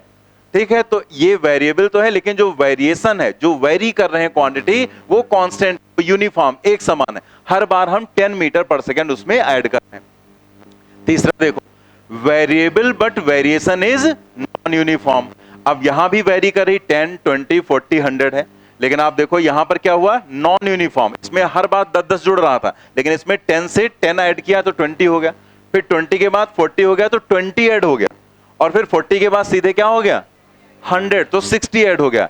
तो मतलब पहले 10 ऐड हुआ, फिर 20, फिर उसके बाद सीधे 60 ऐड हो गया। तो मतलब यहां जो एडिशन हो रहा है वो यूनिफॉर्म नहीं है, समान नहीं है। तो ये तीनों चीजों में एक्सेलरेशन क्या होगा और मोशन क्या होगा, मतलब उसका नेचर क्या होगा, हम उसके नेचर की बात कर रहे हैं। तो आप देखो, अगर वेलोसिटी कांस्टेंट है तो एक्सेलरेशन क्या होगा, जीरो होगा ना।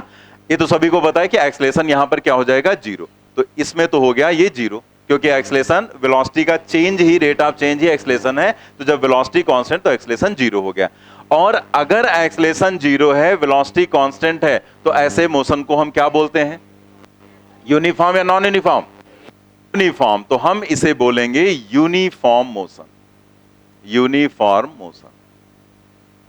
ठीक है, ये हो गया uniform motion.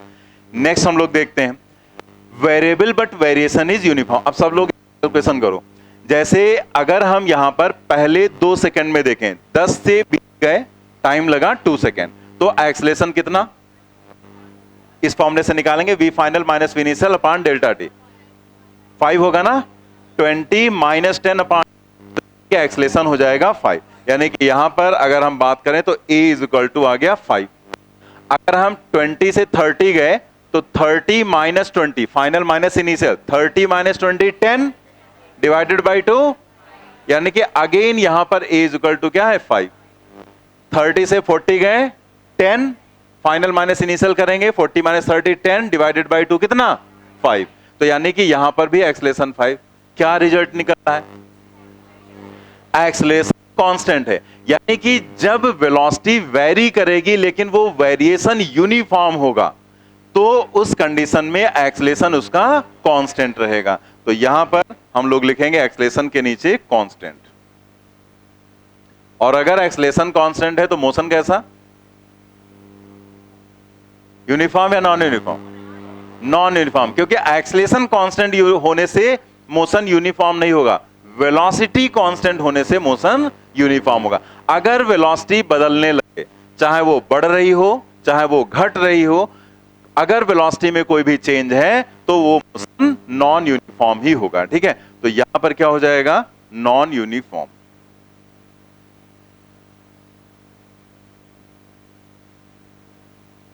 Non uniform motion, non uniform motion.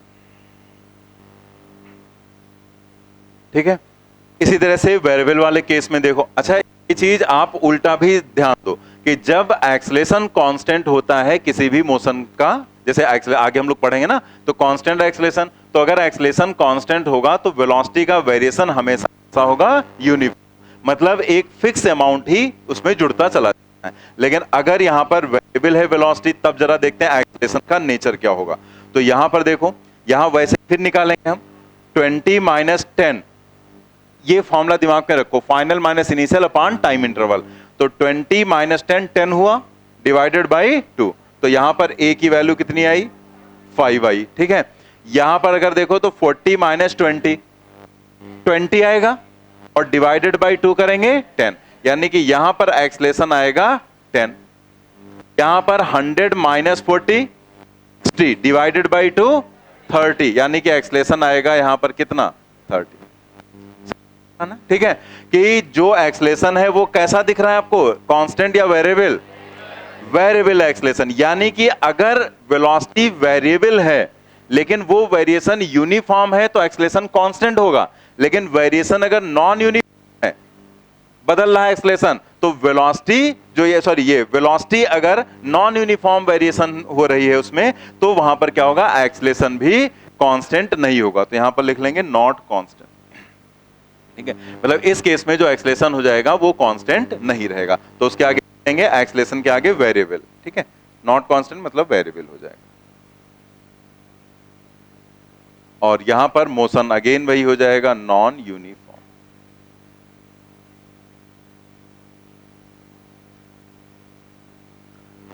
Non uniform motion, वो लिखा हुआ सेंटेंस नीचे, अभी मैं वही देख रहा था कि वो सेंटेंस मैं भूल गया था बताना, अभी बता रहा हूं आपको। ये नोट, पीछे एक नोट लिखा हुआ है, वो इसमें कहां था, यहां पर लिखा हुआ होगा इसके नीचे, इसमें पता नहीं ये पीपीटी में गायब हो गया कहीं से। तो उसमें देखो एक नोट लिखा हुआ है, uniform circular motion is not uniform motion. तो वो सेंटेंस आपको यहां से समझ में आ गया होगा कि यूनिफॉर्म मोशन होने के लिए वेलोसिटी का कांस्टेंट होना जरूरी है। ये कई लोगों को कंफ्यूजन हो जाता है, जैसे सर्कुलर मोशन में लिख दिया यूनिफॉर्म सर्कुलर मोशन, तो आपको ये लगने लगता है कि भाई यूनिफॉर्म तो लिखा ही है तो ये यूनिफॉर्म ही होगा, लेकिन यूनिफॉर्म जो सर्कुलर मोशन है, this is not uniform motion, ये यूनिफॉर्म मोशन नहीं होगा। क्योंकि यूनिफॉर्म मोशन की डेफिनेशन क्या है, यूनिफॉर्म मोशन की डेफिनेशन है कि वेलोसिटी कांस्टेंट होनी चाहिए। तो किसी भी तरह का सर्कुलर मोशन कभी भी यूनिफॉर्म हो ही नहीं सकता। रीजन, सर्कुलर मोशन है तो डायरेक्शन तो बदलनी, तो वो चाहे यूनिफॉर्म हो चाहे नॉन यूनिफॉर्म हो, वो मोशन यूनिफॉर्म नहीं होगा। ठीक है, तो uniform circular motion is not uniform motion. देखो नीचे वहां पर इसी के नीचे सेंटेंस लिखा हुआ है नोट में, ठीक है ना, तो ध्यान रखेंगे। हमेशा याद रखो कि यूनिफॉर्म मोशन की कंडीशन क्या है, वेलोसिटी का कांस्टेंट होना, और वेलोसिटी में दो चीजें होती हैं, मैग्नीट्यूड एंड डायरेक्शन, तो दोनों चीजें कांस्टेंट होनी चाहिए, ठीक है।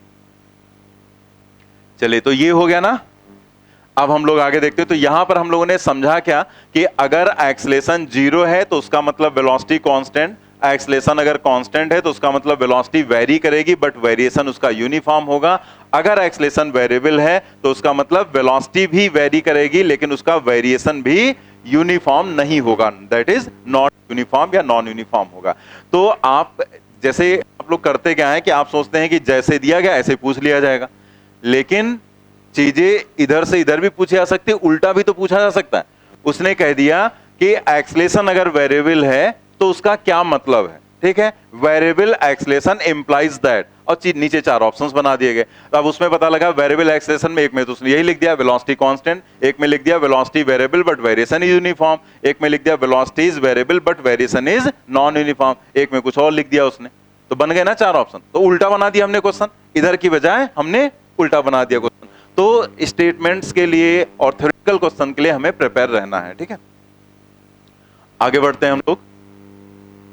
यहां पर हम लोग आते हैं इक्वेशंस ऑफ रेक्टिलिनियर मोशन। तो ये इक्वेशंस तो हम सभी लोगों को याद ही रहती हैं, v बराबर u प्लस ए टी, एस बराबर u T plus half A T square, we square is equal to square plus two S, S N is equal to u plus half A two N minus one, ठीक है।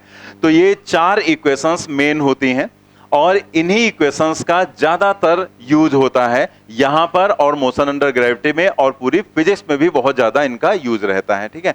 हमें इनके derivation को देखने की नहीं, जो Sn वाला है इसका डेरिवेशन हम अभी आपको बताएंगे, लेकिन बाकी के डेरिवेशन को जरूरत नहीं है। लेकिन आपको हम एक क्वेश्चन के थ्रू इनके डेरिवेशन को समझा देंगे, लेकिन वो क्वेश्चन अभी नहीं बताएंगे। जैसे इसको सॉल्व करने के या इसको डिराइव करने के दो मेथड यूज किए जाते हैं, या तो ग्राफिकल मेथड से कराया जाता है या कैलकुलस मेथड से कराया जाता है।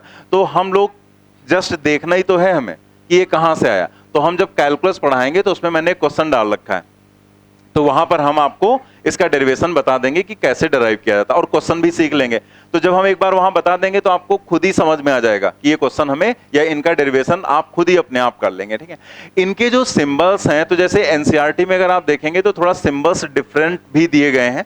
तो उसमें जैसे होता है क्या है कि जैसे यहां पर v दे दिया तो यहां पर v नॉट दे दिया, फिर ये एक्सलेशन एंड टाइम दे दिया, तो ऐसे करके सिंबल्स बना दिए जाते हैं। जो s है उसकी जगह पर x यूज कर लिया जाता है, u की जगह पर v नॉट इंटू टी। लेकिन हम लोग ज्यादातर स्टार्टिंग से यही सिंबल्स यूज करते हुए आ रहे हैं, तो ये हमारे लिए ज्यादा आसान होते हैं, यूजुअल होते हैं, इसलिए सिंबल्स हमने बदले नहीं। चाहते तो हम बदल सकते थे, वहां जो एनसीईआरटी वाले वो यूज कर लेते हैं, बट वो थोड़ा सा अनयूजुअल हो जाते हैं क्योंकि हमारी शुरू से ये हैबिट पड़ी होती है यूज करने की। तो इसलिए यही सिंबल्स यूज करेंगे। बाकी सिंबल्स का क्या है, कुछ भी आप बना लो, आपको बस आना चाहिए वहां पर, ठीक है।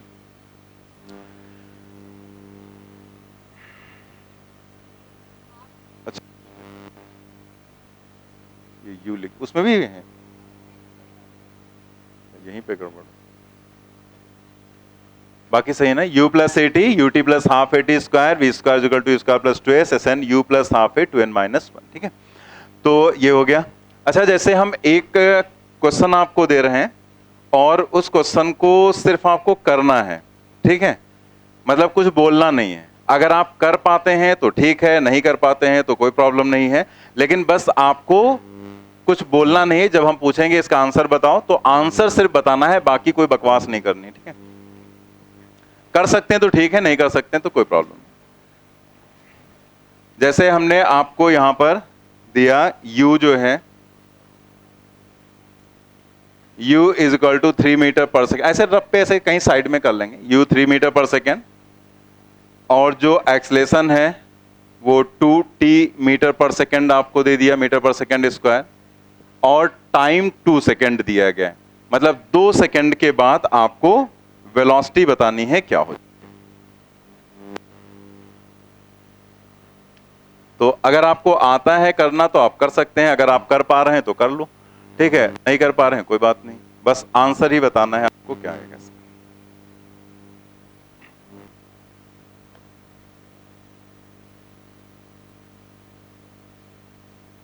v की वैल्यू आपको निकालनी है, 2 सेकंड के बाद वेलोसिटी आपको बताना है क्या हो जाएगी। आंसर क्या आएगा, निकाला किसी ने?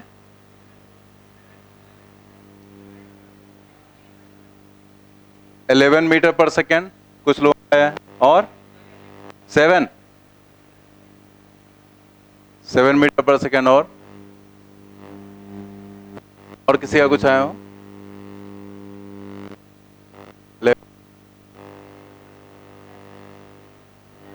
जल्दी इतना टाइम क्यों? मतलब दोनों आंसर आ रहे हैं 11 एंड 7, ठीक है। तो यहां पर यही आपको हमें देखना था कि क्या निकालते हैं। यहां पर जिन्होंने नहीं निकाला है वो फिर भी बेटर है, त्रिशंकु जो है हमारे यहाँ के। यहां पर जो आंसर आएगा वो 7 मीटर पर सेकेंड आएगा, 11 मीटर पर सेकेंड नहीं आएगा। अब देखो यहां पर तुमने किया क्या, जैसे यहां पर आपने v बराबर u प्लस AT यूज कर लिया, u की जगह पर रखा 3 प्लस एक्सलेशन है 2t और इंटू t, तो यहां पर आ गया 3 प्लस और t की जगह पर 2 दिया गया है, तो 2 इंटू 2 4 और 4 इंटू 2 8, तो यहां पर आ गया 8, that is 11 metre per second.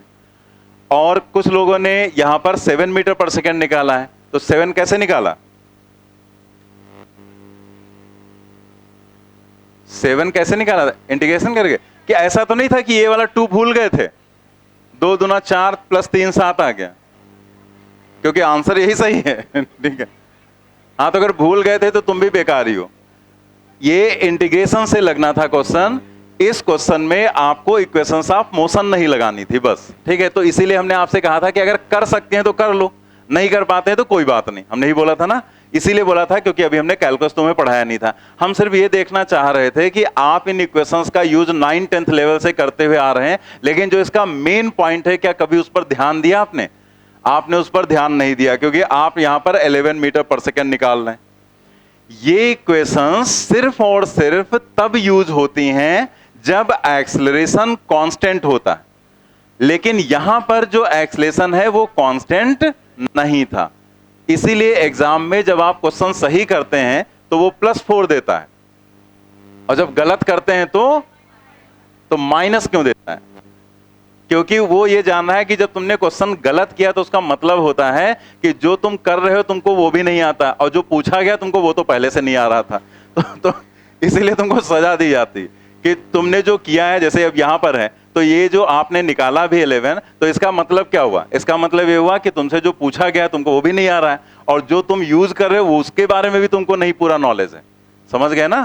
तो यहां पर हमें इसी बात का ध्यान रखना था बस। अब ये सब हटा देते हैं, ठीक है। ये क्वेश्चन कैसे सॉल्व होगा वो हम लोग आगे सीखेंगे। ये एक्चुअल में कैलकुलस मेथड से सॉल्व होना था, वेरिएबल एक्सेलरेशन था। तो जब acceleration a is equal to 2t variable है, तो यहां पर हम इसे लिखते हैं dv divided by dt 2t, and then dv is equal to 2t into dt, and then हम इसे इंटीग्रेट कर लेते हैं और फिर प्रॉपर लिमिट लगा के सॉल्व कर लेंगे, तो इसका आंसर आ जाएगा और वो होगा 7। लेकिन अभी कुछ पढ़ाया नहीं है, इसलिए हम उसकी अभी कोई बात नहीं कर रहे हैं यहाँ पर, ठीक है। बस ऐसे हिंट दे दिया, ये कैलकुलस मेथड से लगेगा। तो मेन पॉइंट क्या था यहाँ पर? मेन पॉइंट ये था, हमें सीखना ये था कि जब हम गलती करते हैं तो थोड़ा सा हमें फिर चीजें याद रहती कि हमने वहां पर गलत किया था। तो हमारा ये क्वेश्चन देने का पर्पज सिर्फ इतना था कि एक बार आपके माइंड में हिट करे कि आपने क्या किया। यहाँ पर आपने इन इक्वेशंस का यूज किया बिना ये देखे कि एक्सेलरेशन कांस्टेंट है या वेरिएबल।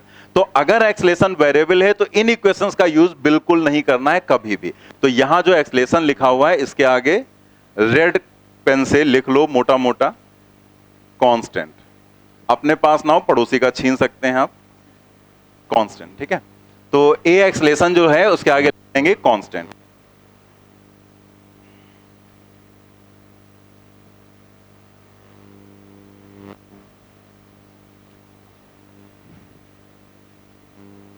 आप चाहें तो यहां पर भी ऐसे करके ये क्वेश्चन जो हैं यहां पर भी लिख सकते हैं ऐसे, ओनली फॉर कांस्टेंट एक्सेलरेशन, ठीक है। मतलब ये चारों इक्वेशन सिर्फ और सिर्फ कांस्टेंट एक्सेलरेशन के लिए ही एप्लीकेबल है। वेरिएबल एक्सेलरेशन में अगर आपने इसको लगा दिया तो आपका आंसर गलत हो जाएगा, ठीक है। तो ध्यान रखेंगे। इसीलिए जो इक्वेशंस ऑफ मोशन या उससे रिलेटेड कहीं पर भी जैसे अगर हम आगे पढ़ेंगे मोशन अंडर ग्रेविटी, तो मोशन अंडर ग्रेविटी में भी तो यही इक्वेशंस आती हैं, बस ए की जगह क्या आ जाता है, जी आ जाता है, तो ए की जगह जी आएगा, लेकिन वहां पर भी एक्सेलरेशन ड्यू टू ग्रेविटी हमें कांस्टेंट लेना पड़ता है। तो हम मोशन अंडर ग्रेविटी जो पढ़ते हैं उसमें ये चीज पहले से मेंशन कर दी जाती है कि हम बहुत ज्यादा हाइट के लिए ये इक्वेशंस यूज नहीं कर रहे हैं, क्योंकि बहुत ज्यादा हाइट पर जाने पर जी में चेंज आने स्टार्ट हो जाते हैं, ठीक है। तो हम लोग वहां पर भी कांस्टेंट जी मानकर ही वो इक्वेशंस यूज करते हैं, ठीक है। ये इक्वेशंस आप कैसे भी यूज कर सकते हैं, बट वहां पर एक्सेलरेशन कांस्टेंट होना चाहिए, ठीक है। स्ट्रेट लाइन के लिए आप यूज कर सकते हैं, प्लेनर मोशन के लिए भी इनका यूज किया जाता है, बट वो वेक्टर फॉर्म में यूज किया जाएगा, तो हम आगे समझाएंगे आपको। अभी हम स्ट्रेट लाइन 1D की बात कर रहे हैं, तो ये बातें क्लियर हो गई आपको। यहां पर एक और भी क्वेश्चन आता है, कई लोग ये चीज पूछने आते हैं कि सर हमें इक्वेशंस तो चारों याद रहते हैं, तो चार में ये वाली तो हमें समझ में आ जाती है, क्योंकि ये तो अलग ही इक्वेशन है, एकदम स्पेसिफिक है। SN ये अभी हम डिस्कस भी करेंगे, मतलब एक पर्टिकुलर सेकंड की बात कर रहे हैं, तो ये तो बात यहां से ज्यादा यूज भी नहीं होती, और जब यूज होती तो हमें समझ में आता है। लेकिन कई लोग ये पूछने आते हैं कि ये शिकायत रहती है कि ये जो तीन इक्वेशंस हैं ये हमें क्वेश्चन में नहीं समझ में आता है कि कौन सी यूज करें। क्वेश्चन में हम इनको देखते हैं तो हमें इक्वेशन तीनों याद है, लेकिन कब क्या यूज करना है, कहां यूज करना है, कैसे करना है, ये हम भूल जाते हैं या हम नहीं समझ पाते हैं। तो इसमें कोई बहुत बड़ी कलाकारी है नहीं। सबसे पहली बात कि आप इसमें देखो क्या चीज कॉमन है तीनों इक्वेशंस में, कौन कौन से टर्म्स कॉमन है, u और a। मतलब इसका सीधा हो गया कि इसमें भी ua है, इसमें भी है और इसमें भी है, यानी कि u and a will never decide कि कौन सी इक्वेशन आपको यूज करनी है, ठीक है। u और a से कभी भी ये डिसीजन नहीं ले पाएंगे, क्योंकि u और a है तो इसमें भी तो है, इसमें भी है और इसमें भी है, यानी कि u और a कभी भी इस बात को डिसाइड नहीं करेंगे कि कौन सी इक्वेशन यूज करनी है, ठीक है। u एंड a विल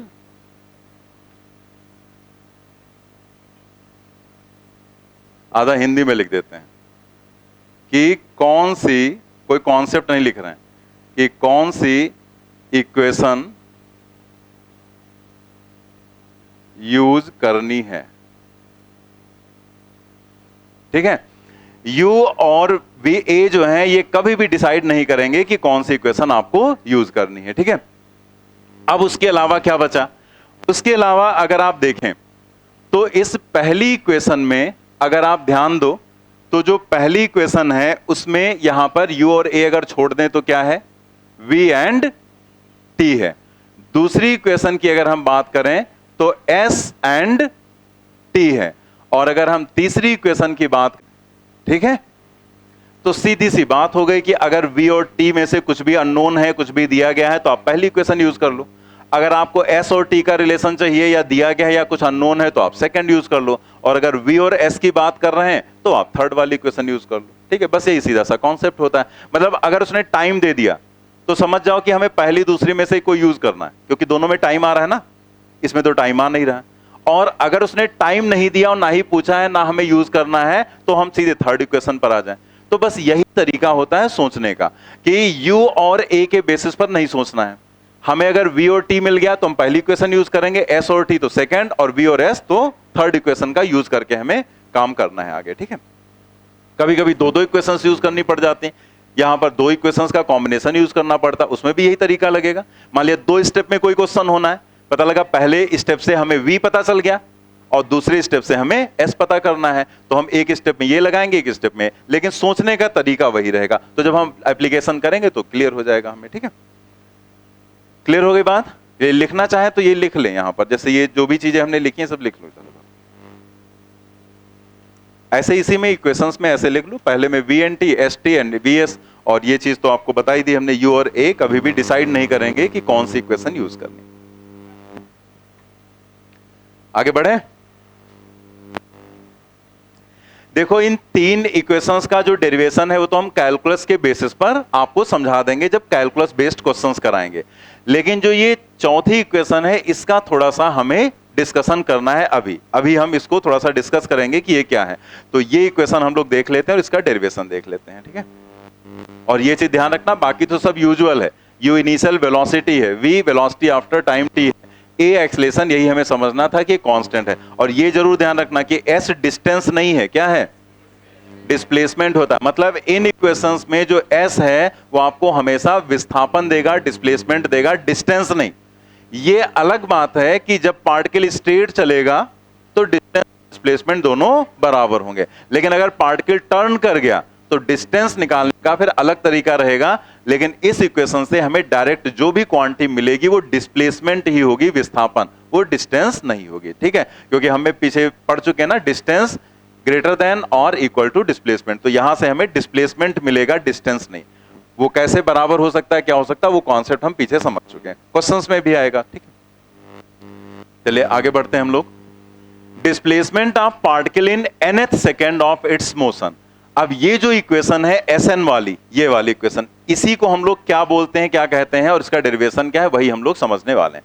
तो यहां पर हम लोग देखने जा रहे हैं displacement of particle in nth second of its motion. मतलब जैसे हम nth सेकेंड क्या है पहले ये समझेंगे और देन उसमें Sn जो डिस्प्लेसमेंट है वो हम समझेंगे। ठीक है, तो इसमें थोड़ा सा ये छोटा लिखा है, मैं इसे थोड़ा बड़ा कर दे रहा हूं।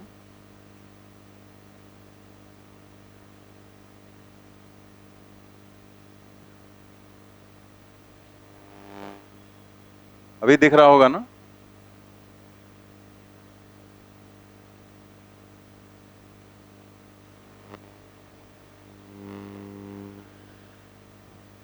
अब दिख रहा है ना सभी को?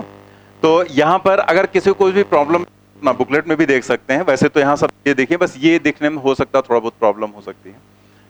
तो यहां पर हम लोग समझने वाले हैं कि ये जो यहां पर इंस्टेंट्स है या Sn है उसका मतलब क्या है और ये डिस्प्लेसमेंट कैसे निकाला जाता है।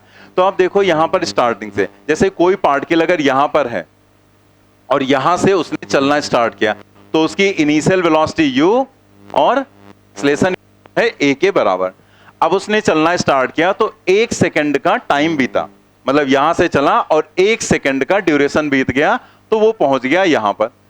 तो आप देखो यहां से चलना स्टार्ट किया था तो हम इसे क्या कहेंगे, स्टार्टिंग ऑफ फर्स्ट सेकंड। मतलब यहां से उसने चलना स्टार्ट किया और 1 सेकंड का टाइम बीतने के बाद वो यहां पर पहुंचा, तो ये पहला सेकंड हो जाएगा ना, फर्स्ट सेकंड, पहला सेकंड हो गया।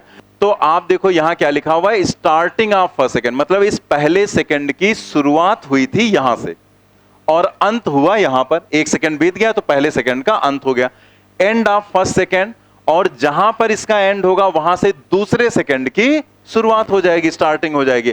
तो उसी पॉइंट को हम कहेंगे एंड ऑफ फर्स्ट सेकंड या स्टार्टिंग ऑफ सेकंड सेकंड, दूसरे सेकंड की स्टार्टिंग। फिर 1 सेकंड का टाइम बीता, पार्टिकल यहां पर पहुंच गया।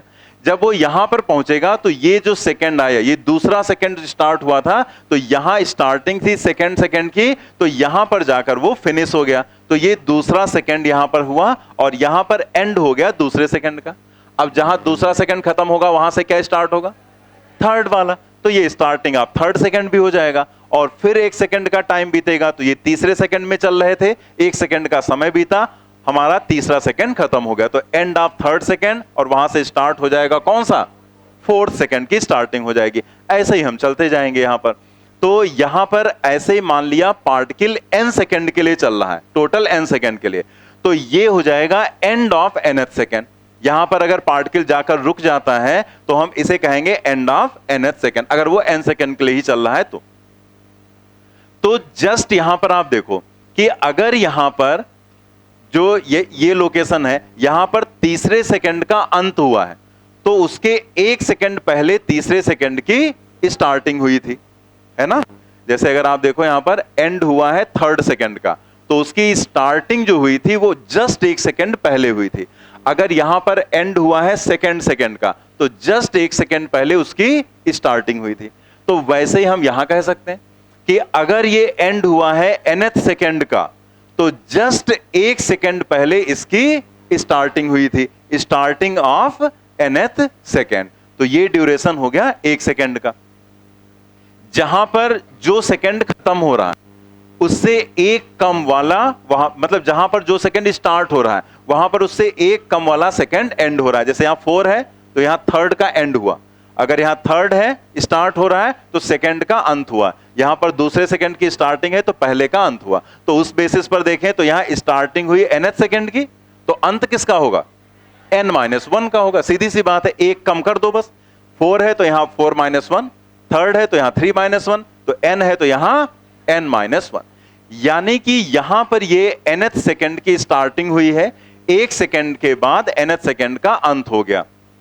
तो यहां पर अगर हम देखें किसका एंड हुआ, तो एंड हुआ है n - 1th सेकंड का। ठीक है, ये बात समझ में आ गई। अब इसी को हम nth सेकंड बोलेंगे। कैसे, वो यहां से समझ में आ रहा है भाई। जैसे यहां पर देखो, पहले सेकंड का अंत हुआ तो उसके पहले वाला सेकंड फर्स्ट सेकंड कहलाएगा। यहां पर दूसरे सेकंड का अंत हुआ है तो उसके पहले का सेकंड सेकंड कहलाएगा। या स्टार्टिंग से समझ सकते हैं कि यहां पर स्टार्टिंग हुई सेकंड सेकंड की तो इसके आगे का सेकंड सेकंड कहलाएगा। अगर यहां पर स्टार्टिंग फर्स्ट की तो उसके आगे का एक सेकंड फर्स्ट सेकंड। यहां पर स्टार्टिंग हुई सेकंड सेकंड की तो उसके आगे का एक सेकंड सेकंड सेकंड कहलाएगा। यहां पर स्टार्टिंग हुई थर्ड की तो इसके आगे के सेकंड को हम क्या नाम देंगे, थर्ड सेकंड। ऐसे यहां पर अगर स्टार्टिंग फोर्थ की हुई तो इसके आगे अगर हम एक सेकंड लेते तो उसे हम क्या बोलते, फोर्थ सेकंड। तो अगर यहां पर स्टार्टिंग है nth सेकंड की तो इसके आगे के सेकंड को क्या बोलेंगे, nth सेकंड बोलेंगे। ठीक है, समझ में आई बात कि हम यहां पर चीजों को जनरल फॉर्म में रिप्रेजेंट करने की कोशिश कर रहे हैं। हम क्या कर रहे हैं, जनरल फॉर्म में। जैसे अगर इस फॉर्मूले को देखें जो पीछे लिखा गया Sn = तो वो एक जनरल फॉर्मूला है। मतलब अगर तीसरे सेकंड का निकालना है हम n की जगह 3 रख देंगे, चौथे सेकंड का निकालना है n की जगह हम 4 रख देंगे, सातवें सेकंड का निकालना है n की जगह हम 7 कर देंगे। तो यहां हम इस चीज को जनरल फॉर्म में कन्वर्ट करने की कोशिश कर रहे हैं। तो समझ में आ गया ना कि पहले सेकंड की शुरुआत तो उसके आगे का सेकंड फर्स्ट, सेकंड की स्टार्टिंग तो उसके आगे का सेकंड सेकंड, ऐसे ही थर्ड के लिए और ऐसे ये nth सेकंड। तो जो nth सेकंड में डिस्प्लेसमेंट होता है उसी को हम क्या बोलते हैं, Sn बोलते हैं। उसी को हम Sn बोलते हैं जो यहां पर nth सेकंड में डिस्प्लेसमेंट होता है, जो पार्टिकल यहां पर चलता है। ठीक है, तो समझ में आ गई बात। अब ये Sn की वैल्यू अगर हमें मिल जाए तो हमारे पास जनरल फार्मूला आ जाएगा। अब उसने किसी क्वेश्चन में हमसे कह दिया कि थर्ड सेकंड का डिस्प्लेसमेंट निकालो, तो हम n की जगह क्या रख देंगे, 3 रख देंगे। फोर्थ सेकंड का डिस्प्लेसमेंट निकालो तो n की जगह क्या रख देंगे, 4 रख देंगे, बस सीधा सही हो जाएगा। तो समझ में आ गया ना Sn। तो कई बार कुछ लोगों को ये कंफ्यूजन होता है, उनको ये लगता है कि ये तो 1 सेकंड का ही तो डिस्प्लेसमेंट है। तो ये 1 सेकंड का जो डिस्प्लेसमेंट है ये एंड ऑफ n और उससे पहले वाला है। जैसे अगर हम यहां पर 1 सेकंड और आगे बढ़ा देते, ठीक है, n और n+1 कर देते तो अंतर तो 1 ही सेकंड का होता, लेकिन हम उस ड्यूरेशन को या उस टाइम को nth सेकंड नहीं बोल सकते। जैसे आपसे अगर कहा जाए कि nth सेकंड का मतलब ड्यूरेशन तो 1 ही सेकंड होगा, तो अगर हम ऐसे आपसे कहें कि यहां पर ये जो है ये nth सेकंड का अंत है और ये n-1 सेकंड का अंत है, तो यहां पर हो जाएगा n+1। ठीक है, n के आगे n+1 आ जाएगा। क्वेश्चन आप क्या पूछा गया था, वो सेम क्वेश्चन पूछा गया था, हमने सेल्फ इवैल्यूएशन में दिया था इंक्लाइंड प्लेन के लिए। ठीक है, तो वही सेम क्वेश्चन आपके यहां पूछा गया था नीट में।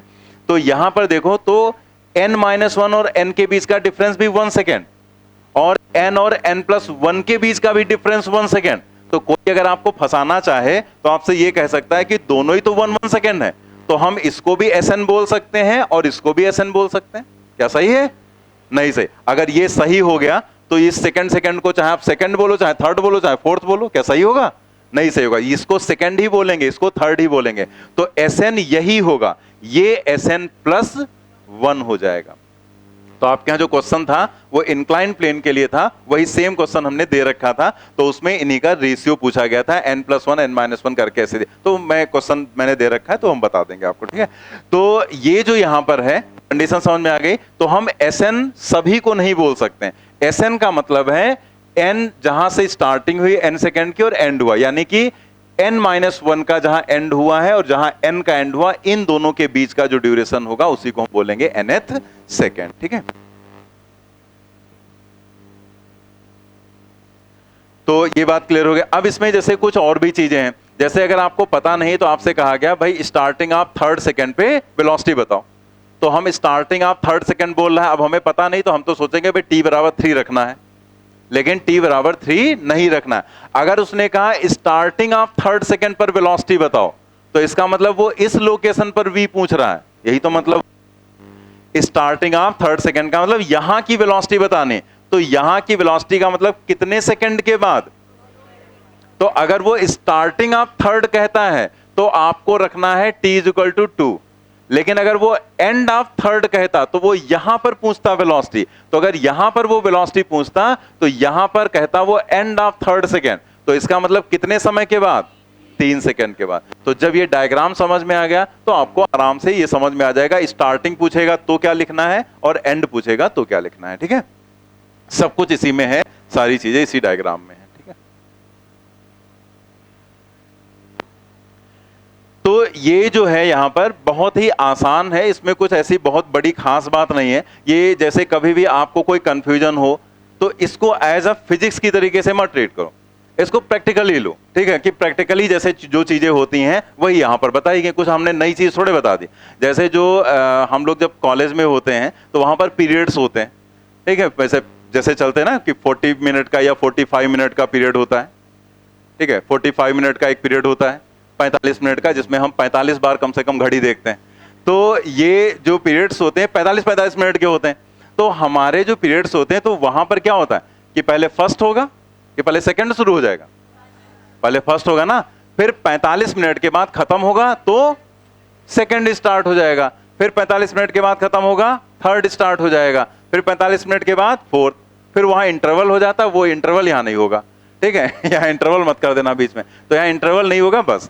ठीक है, तो ये जो यहां पर है बिल्कुल वैसे ही कॉन्सेप्ट है। अब वो कॉन्सेप्ट दिमाग में अगर रहेगा तो जैसे अगर आपसे कहा जाए तीसरे पीरियड का अंत हो गया तो तीसरे के बाद कौन शुरू होगा, चौथा शुरू होगा, और सबका ड्यूरेशन एक जैसा रहता है। तो वही कंडीशन है कि अगर एंड ऑफ थर्ड कहा है तो इसका मतलब 3 पीरियड खत्म हो चुके। यहां पर क्या कहेंगे, एंड ऑफ थर्ड कहा है तो 3 सेकंड खत्म हो चुके हैं।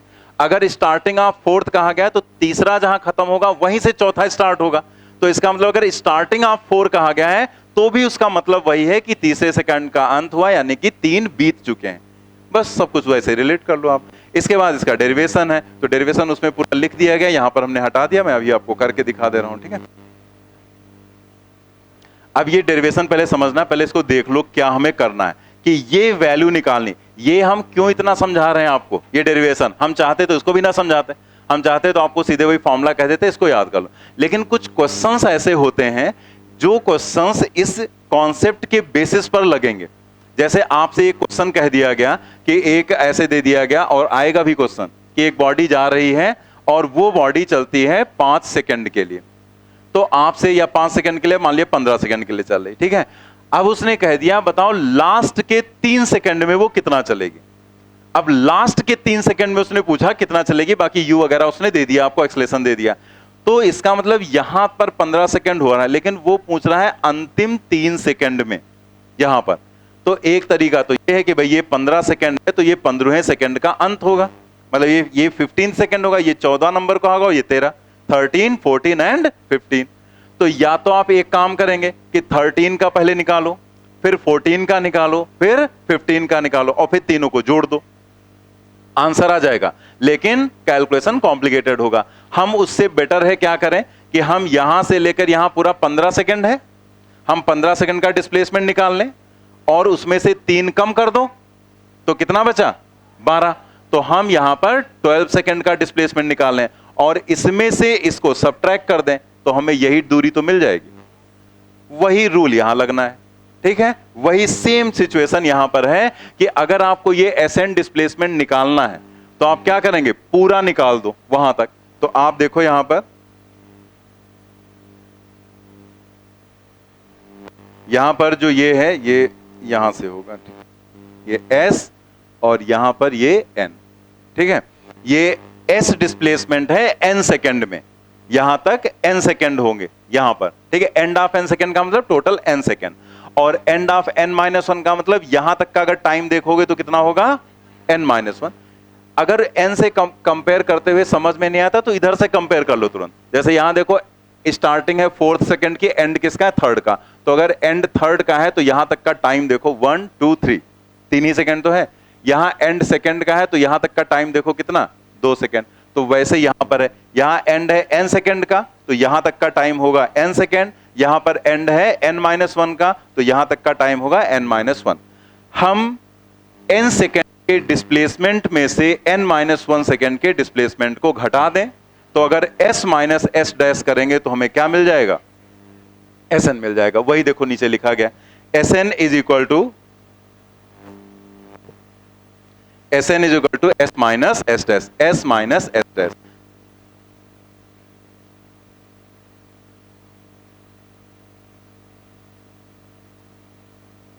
ठीक है, तो ये डेरिवेशन जो है ये हम पर बता दे रहे हैं क्या होगा। ठीक है,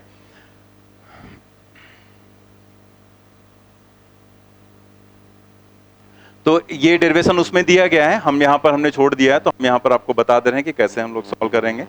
जैसे आप देखो s माइनस एस डैश, तो हमारे पास टोटल डिस्प्लेसमेंट का फार्मूला क्या है? टोटल डिस्प्लेसमेंट का मतलब s is equal to U T and plus half A T square होता है। तो अगर हम n सेकंड की बात करेंगे तो t की जगह क्या रखेंगे? n। ये n सेकंड का है, ये n माइनस वन का, तो देखो t की जगह हमने क्या रखा है? n, और यहां पर भी t की जगह क्या रखा है? n। और s डैश क्या है? s डैश क्या है? n माइनस वन सेकेंड का। तो जहां पर t है वहां पर देखो क्या रखा गया? n minus one. जहां t है वहां पर क्या रख दिया गया? बस इसी को हमें सॉल्व कर देना है। तो कैलकुलेशन करने के लिए हम यहां पर कर देते हैं। जैसे ये तो ऐसे रहा un plus half an square minus, अब ये जो ब्रैकेट है इसको हमें ओपन कर देना है, तो ये हो जाएगा un माइनस u, और ऐसे ये वाला भी ओपन कर देना है, तो हाफ a, और ये हो जाएगा n स्क्वायर, ये a minus B to the whole square, तो ये तो पता ही है ना, a square plus B square minus 2ab। ठीक है, तो हम लोग यहां पर यही n माइनस वन को ओपन करेंगे, तो क्या हो जाएगा यहां पर n square plus one and minus 2n, वही a square plus B square minus 2ab, ये हो गया। अभी पूरा ब्रैकेट हम लोग ओपन कर देंगे, un plus half an square minus un, ये प्लस हो जाएगा u, एंड ये हो जाएगा minus half a, n square ये भी ओपन कर रहे हैं साथ में, तो माइनस a होगा, तो ये माइनस में हो जाएगा n स्क्वायर, फिर ये माइनस, तो ये प्लस माइनस में कन्वर्ट हो जाएगा हाफ a, और फिर ये वाला माइनस आएगा, तो ये माइनस जब अंदर एंटर करेगा तो ये प्लस में हो जाएगा, तो हाफ a 2n। ठीक है, ये आ जाएगा पूरा। अब आप देखो यहां पर क्या कैंसिल हो जाएगा, एक तो ये un कैंसिल हो जाएगा, ठीक, और एक ये हाफ an स्क्वायर कैंसिल हो जाएगा। तो अब यहां पर देखो क्या बच रहा है, u बच रहा है, एंड प्लस, अब इसमें से हाफ a कॉमन ले लो, हाफ a, तो हम ये प्लस वाला टर्म पहले यूज कर रहे हैं और माइनस वाला बाद में कर दे रहे हैं, तो हाफ a कॉमन लेंगे तो क्या बचेगा 2n, 2n प्लस में है, और यहां से हाफ a लेंगे तो माइनस वन, यही तो फॉर्मूला होता है ना Sn का। ठीक है, वहां पर पूरा लिख दिया गया, कोई लिखने की जरूरत नहीं, क्योंकि डेरिवेशन तुम्हें कहीं दिखाना नहीं, क्वेश्चन में एक एप्लीकेशन होगा तो वो हम लोग अभी करेंगे ही बाद में। ठीक है, तो बातें क्लियर हो गई यहाँ पर। तो यहाँ पर पूरा जो केस था वो हम लोगों ने देख लिया कि यहाँ पर किस तरीके से Sn होता है, उसका मतलब क्या होता है, और उसे हम कैसे डिराइव करते हैं s माइनस एस डैश से सबट्रैक्ट करके। सिंपल डेरिवेशन है, यही वाला हमें फार्मूला यूज करना होता है। बस जब n सेकंड की बात की गई तो t की जगह n रखा गया, और जब n माइनस वन तो t की जगह n माइनस वन रखा, एंड देन इन ब्रैकेट्स को ओपन करके हमने यहाँ पर अरेंज कर दिया उसे। ठीक है,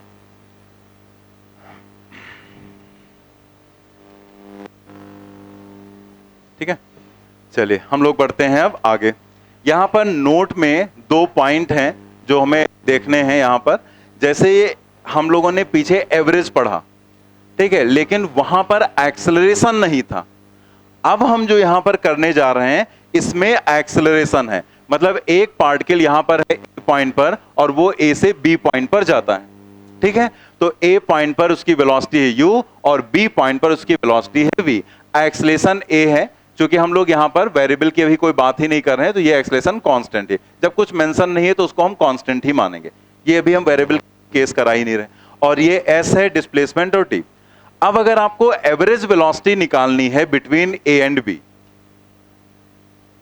between a and b, v average आपको निकालना है। ठीक है, तो ये जो v एवरेज है वो हम निकालेंगे कैसे?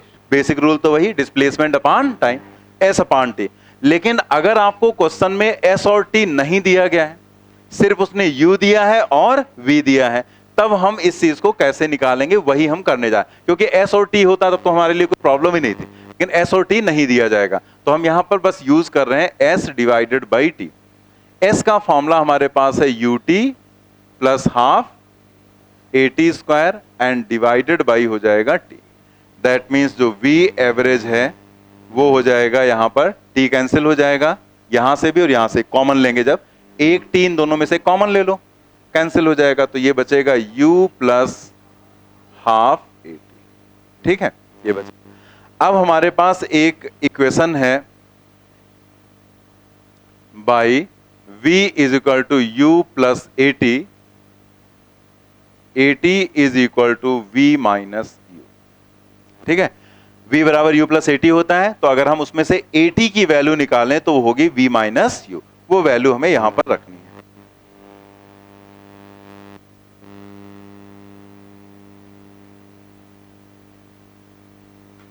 v माइनस, अब इसे हमें सॉल्व करना है, तो जब सॉल्व करेंगे तो ये u plus half v minus वही u बाई 2 हो जाएगा, हाफ u या u बाई 2 का। ठीक है, v by 2 and u by 2 इसे लिख देते हैं, v by 2 minus u by 2। तो u माइनस u बाई 2 अगर हम करेंगे तो वो u बाई 2 आ जाएगा। ठीक है, तो या तो इसको ऐसे लिख देते हैं ना, सीधे सॉल्व कर देते हैं, क्या इतना ओपन कर, यहां पर हम सीधे लिख देते हैं 2u plus v minus u and divided by 2, ऐसे भी लिख सकते हैं 2u plus v minus u by 2। तो 2u माइनस u कितना, u हो जाएगा, यानी कि जो एवरेज वेलोसिटी का फार्मूला आ गया वो क्या आ गया, u plus v divided by 2, u plus v divided by 2। तो ये एवरेज वेलोसिटी का फॉर्मूला यहां पर निकल कर आया। और अगर आप यहां पर इसका यूज करना चाहते हैं ऐसे, देखो एक minute, s is equal to, तो s क्या होगा, v एवरेज इंटू t, यानी कि हम ऐसे भी लिख सकते हैं यहां पर कि s is equal to v average into t, या फिर u plus v divided by 2 और इंटू t लिख लेंगे उस सेक्शन में।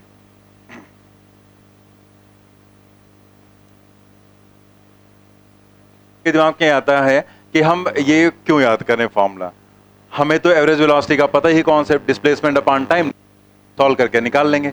लेकिन ये आपके सामने एक प्रॉब्लम आ जाती है कि जैसे कई बार एग्जाम में ना कि टाइम कम होता है और अचानक से वहां पर थोड़ा बहुत कंफ्यूजन आ गया या आपका दिमाग ही नहीं हिट कर रहा है, क्योंकि इसका मेथड जो बताया गया यही मेथड है। अब आप सोचो प्रॉब्लम तुम्हारे सामने कैसे आएगी, जैसे आपके सामने ऐसे आ गया कि उसने आपसे कहा कि भाई यहां पर u है और यहां पर कुछ उसने और वेलोसिटी दे दी v, उसने कहा इन दोनों पॉइंट के बीच में आपको एवरेज वेलोसिटी बतानी है, क्या हो जाएगी।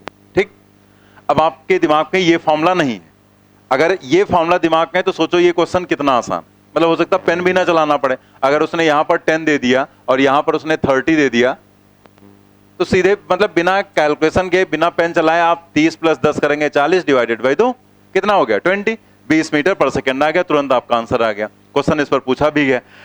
अगर आपको उसने यहां पर ऐसे नहीं दिया है, या मतलब ये चीज आपको नहीं याद है और आपको उसने एवरेज वेलोसिटी पूछी, तो आपके पास दूसरा तरीका क्या होगा, बेसिक डेफिनेशन। भाई तब आप यही करेंगे कि यहां पर इक्वल टू क्या हो जाएगा, डिस्प्लेसमेंट अपॉन टाइम। अब आप सोचेंगे हम s निकालेंगे, t निकालेंगे। अब आप जब t निकालने की कोशिश करेंगे तो या तो पहली इक्वेशन अप्लाई करोगे या दूसरी, तो प्रॉब्लम क्या होगी, जो पहली इक्वेशन है वो जब अप्लाई करोगे तो v बराबर क्या होगा, u प्लस at। अब यहां ना तो a है और ना ही t है, कुछ भी दिख रहा है नहीं। तो अगर आप v बराबर u प्लस at अप्लाई करेंगे तो आपको लगेगा यार a तो पता नहीं, तो t हम निकाल नहीं पाएंगे, तो आप तुरंत दूसरी इक्वेशन पर जाओगे कि चलो दूसरी इक्वेशन से t निकाल लेते हैं। जब दूसरी इक्वेशन पर जाओगे तो वहां s बराबर ut प्लस हाफ at स्क्वायर आ जाएगा। तो फिर आपके सामने प्रॉब्लम क्या है कि हमारे पास t नहीं है और s भी नहीं है, तो अगेन दो अननोन हो गए, तो समझ में नहीं आएगा कि हम कैसे निकालें। फिर आप सोचेंगे अब तीसरी इक्वेशन बची, उसका यूज कर लेते हैं। तो जब तीसरी इक्वेशन पर जाओगे तो v square equal to u square plus 2as, सोचेंगे चलो वहां से a निकाल लेते हैं तो पहली इक्वेशन से t आ जाए। लेकिन जब आप तीसरी इक्वेशन में पहुंचोगे तो वहां v है, u है, a है, लेकिन s भी तो है। मतलब कुल मिला के पूरा दिमाग में एकदम कंफ्यूजन जनरेट हो जाएगा कैसे करें, क्योंकि इसमें ऐसी सिचुएशन है कि आपको दो अननोन एक साथ निकालने हैं। आप देखो हमने क्या निकाला, 80। अगर आप सोचते ए और टी अलग अलग निकालने तो निकाल पाते नहीं, आप 80 को साथ में निकाल सकते थे। तो मेथड यही है, तो या तो पूरा मेथड आपको याद रहे और या सिंपली आप याद कर लो u plus V by two. ठीक, वो ज्यादा आसान है कि u plus V by two करना है। और ये क्वेश्चन प्रोजेक्टाइल मोशन में भी, क्वेश्चन में मतलब ये जो फॉर्मूला है वहां पर भी यूज होगा, but projectile motion planar motion है, तो इसी क्वेश्चन को हम, ये इसी फॉर्मूले को हम वेक्टर फॉर्म में यूज करेंगे प्लेनर मोशन के लिए। ठीक है, लेकिन यहां पर हम विदाउट वेक्टर यूज करेंगे क्योंकि हम लोग पढ़ रहे हैं स्ट्रेट लाइन। तो इसको याद रखेंगे। आपका जो क्वेश्चन पूछा गया था उसमें u, v और t दिया गया था और s निकालना था, तो आप उसको यूजुअल इक्वेशन से भी निकाल, लेकिन अगर आपको ये याद है तो जस्ट u, v, t की वैल्यू रखी और s निकाल लिया, या s दिया है, u और v दिया है तो आप t निकाल सकते हैं, जो भी आपके दिया है वहां पर निकाल सकते हैं। तो उसमें आपके यहाँ s दिया था, u दिया था, v और t कैलकुलेट करना था। ठीक है, तो ये हो गया।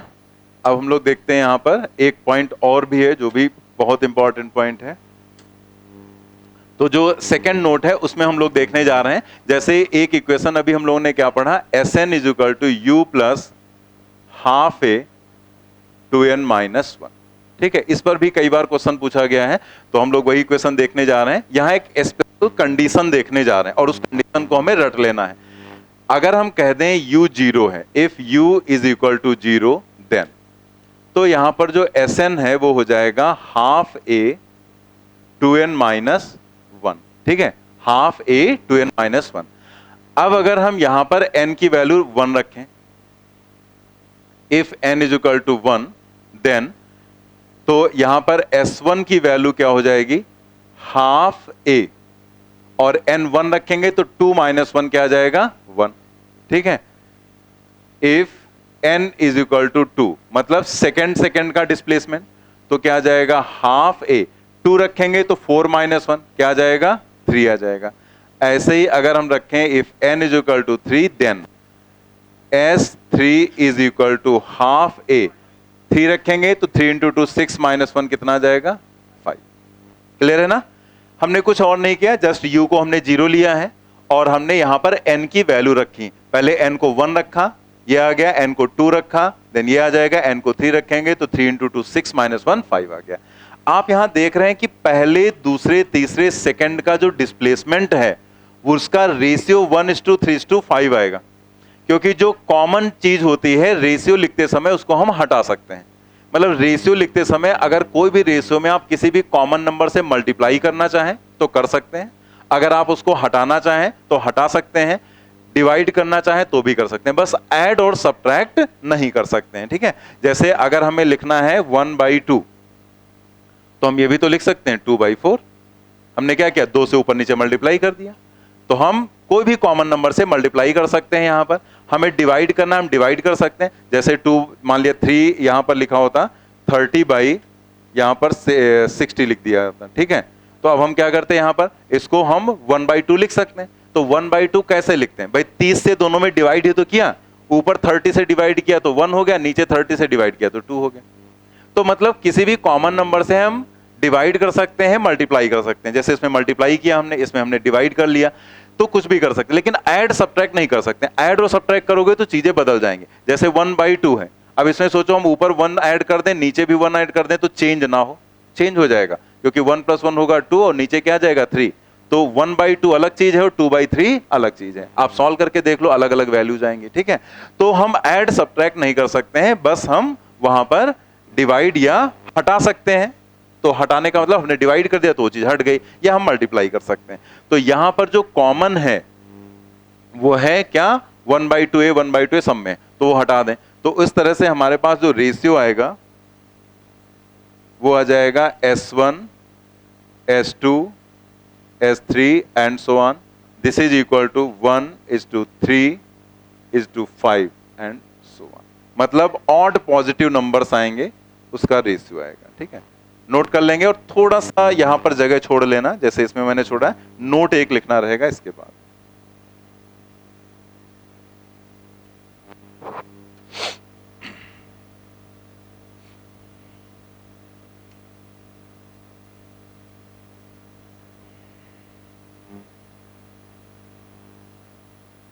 ये जो रेशियो है ये ऑड पॉजिटिव इंटीजर्स के फॉर्म में है, ऑड पॉजिटिव इंटीजर। इंटीजर्स हमने बताया था जो 1 2 3 4 ये नंबर्स होते हैं, पूर्ण संख्याएं, वही इंटीजर्स होती हैं। तो यहाँ पर ये पॉजिटिव हैं और ऑड नंबर्स हैं 1 3 एंड 5 7 ऐसे चलता जाएगा।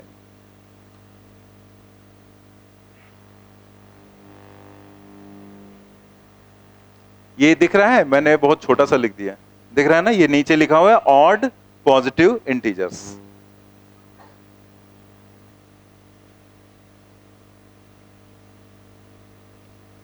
नोट कर लिया ना।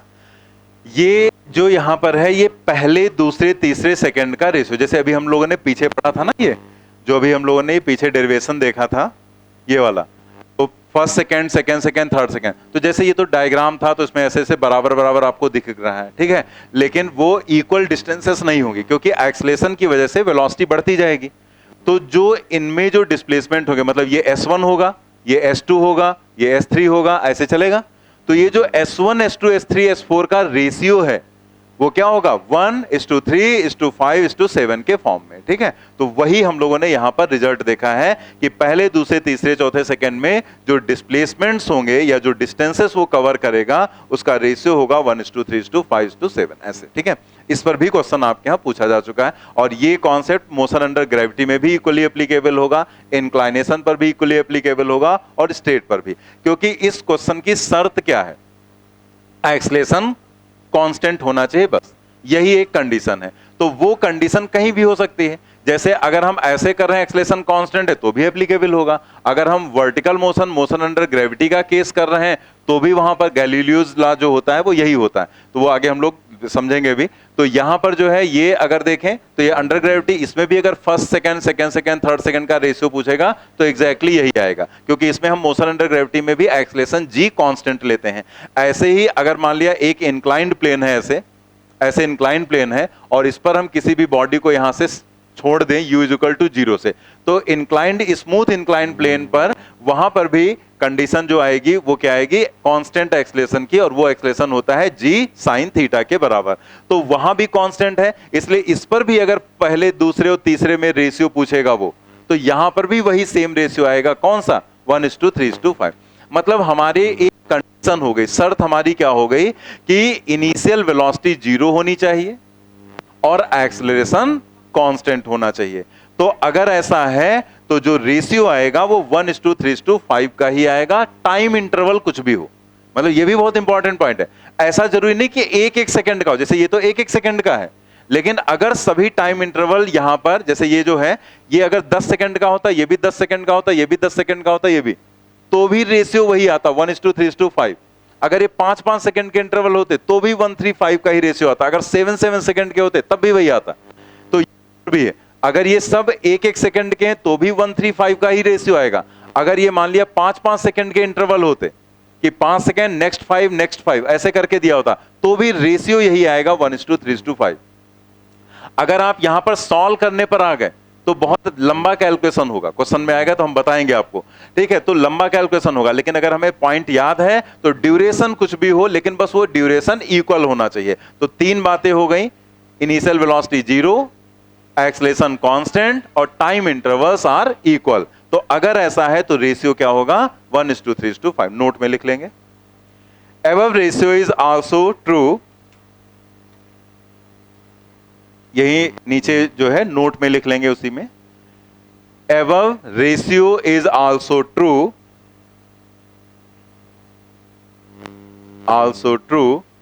if u is equal to 0, comma acceleration is constant।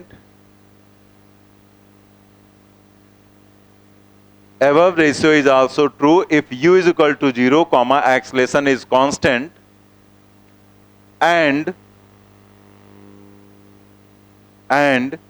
time intervals are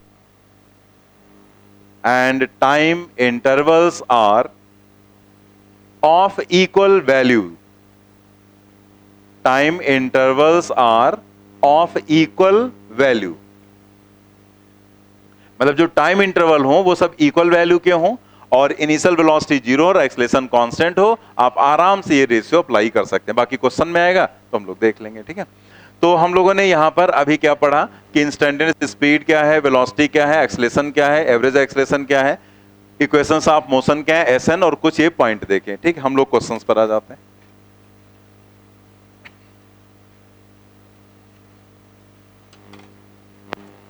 try करें आगे क्वेश्चंस।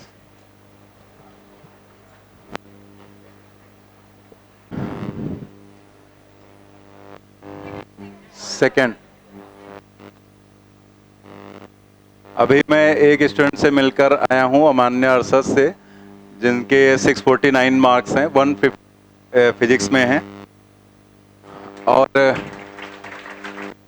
तो उनके साथ में पापा भी आए थे। तो मैं एक दिन तुम्हें बता रहा था ना कि जो मतलब आपको जब देखो एडमिशन, जब ये सिलेक्शन के बाद, तो उनके चेहरे की जो खुशी होती है वो जब देखोगे तो तुम्हें लगेगा हाँ वाकई हमने कुछ बहुत बड़ा काम किया है। वही खुशी उनके चेहरे पे जो दिख रही थी, मतलब उनको उनको क्या मिलने वाला है, उनको जो प्राउड फील हो रहा है, जो उनको खुशी मिल रही, वो सबसे बड़ी। ठीक है, तो वही चीज दिमाग में लाया करो जब तुम्हारा पढ़ने से मन हटे। ठीक है, जब पढ़ने से मन हटे या पढ़ने में मन ना लगे या आप इधर किसी दूसरे लाइन बिजी होने वाली कंडीशन में आ जाएं, ठीक है, समझ तो रहे होगे। तो तो जो है अपने आप को ये सोचो कि जब आप एक बार सेलेक्ट हो जाएंगे, फिर जो माँ बाप को आप एक खुशी देंगे, जो प्राउड देंगे, वो बहुत बड़ी चीज होगी। उस दिन आपको खुद लगेगा कि आपने बहुत बड़ा काम किया, क्योंकि वो जो खुशी होती है ना, वो रुपए पैसे से नहीं दे सकते। वो जो जैसे होता क्या है, माँ बाप के लिए सबसे बड़ी चीज होती है जब लोग उनकी वाहवाही करते हैं, उनका सम्मान करते हैं, उनको रेस्पेक्ट देते हैं, और वो रेस्पेक्ट आपके सिलेक्शन से उनको मिलती है। ठीक है, तो वो खुशी उनकी अलग ही होती। उनको आप पैसे दे दो के कमा के, वो उतना खुश नहीं होंगे। ठीक है, लेकिन जो खुशी जो बाहर वाले जो उनका सम्मान करते हैं, उससे उनको बहुत खुशी महसूस होती है। तो चीजें ध्यान रखो हमेशा। चलिए करते हैं क्वेश्चन हम लोग। A particle moves in a straight line with a constant acceleration. It changes its velocity from 10 meter per second to 20 meter per second while passing through a distance 135 meter in t second. The value of t is, t की value बतानी है आपको, क्या होगा? Second option. अब जैसे question solve करने के लिए आप कुछ भी कर सकते हैं। हम आपको एक चीज और बता दें यहां पर, जैसे कई लोग आपसे कहते हैं या कहते हुए मिलेंगे कि इक्वेशन आप ये जो हम मोशन इन 1D फर्स्ट पढ़ रहे हैं या सेकंड पढ़ रहे हैं, उसमें तमाम सारे हम केसेस आपको बताएंगे, करवाएंगे। सेकंड में भी तमाम सारे केसेस होंगे। तो कई लोग कहेंगे कि आपसे यार ये सब बकवास करने की क्या जरूरत है, मोशन इन 1D में सिर्फ 4 इक्वेशंस होते हैं, सारे क्वेश्चंस उसी से लग जाते हैं। हम भी वही कहते हैं कि कुछ मत पढ़ो, हम आपको कुछ भी ना पढ़ाएं, सिर्फ 4 इक्वेशंस जो हमने पढ़ाई हैं उन्हीं से सारे क्वेश्चंस होंगे। लेकिन एग्जाम की प्रॉब्लम क्या है? समय की। जो टाइम होता है वो एग्जाम में आपके बहुत कम होता है, और उस टाइम में हमें चीजों को अगर करना है तो हमें बहुत सी छोटी छोटी बातें, केसेस और डायरेक्टली फार्मूले याद रखने पड़ेंगे। इसीलिए इसमें केसेस कराए जाते हैं। तो ऐसे लोगों के चक्कर में बिल्कुल मत पढ़ना, जैसे हम पढ़ा रहे हैं वैसे पढ़ते चलो। अब जैसे यहां है, अगर आप देखें तो हम जो फॉर्मूला हमने अभी बताया था, S is equal to U plus V divided by 2 into T, अगर आपको ये याद है तो वही चीज आप बहुत इजीली कर लेंगे। अदरवाइज थोड़ा सा 1-2 स्टेप आपको सॉल्व करने पड़ेंगे, लेकिन आंसर दोनों से आएगा, बस समय का इफेक्ट होगा, समय का यहां पर रहेगा बस। तो that is 2S divided by U plus V। 2 distance कितनी? 135, और दोनों स्पीड जोड़ दिया, 10 प्लस 20 कितना हो गया? 30। तो यहां पर हो जाएगा 270 डिवाइडेड बाई 30, कैंसिल हुआ 9 सेकेंड। ठीक है, 9 सेकेंड यहां पर आंसर आ जाएगा सेकेंड ऑप्शन। क्या अगर हमें ये फॉर्मूला नहीं पता होता क्या हम क्वेश्चन नहीं कर पाते? बिल्कुल कर लेते। जैसे हमें उसने U दिया है, ठीक है, U दिया है 10, V दिया है 20 और S दिया है उसने 135। अब उसने पूछा है हमसे T, ठीक है, ये पूछा उसने। तो अब अगर आप यही क्वेश्चन करना चाहें तो आपको अगर T निकालना है तो या तो पहली इक्वेशन या दूसरी, यानी कि आपको एक्सेलरेशन पता होना चाहिए। तो पहले क्या करोगे? थर्ड इक्वेशन लगाओगे, थर्ड इक्वेशन से एक्सेलरेशन निकालोगे, फिर उस एक्सेलरेशन को रखोगे पहली इक्वेशन में, और तब आपको यहां पर क्या मिलेगा? टाइम। तो आप सोचो वही क्वेश्चन जो आपने इतना इजीली कर दिया, उसमें 2-2 बार आप इक्वेशंस लगाकर करेंगे तो आएगा, वैसे भी आएगा, ऐसे भी। अंतर क्या होगा? जो वैसे लगाएगा उसका टाइम ज्यादा लॉस होगा, जो इस तरह से लगाएगा उसका टाइम कम लगेगा। तो इसलिए हमें यहां पर याद रखने होंगे छोटे छोटे फार्मूले, छोटे छोटे पॉइंट्स। ठीक है, करेंगे, आगे बढ़ेंगे।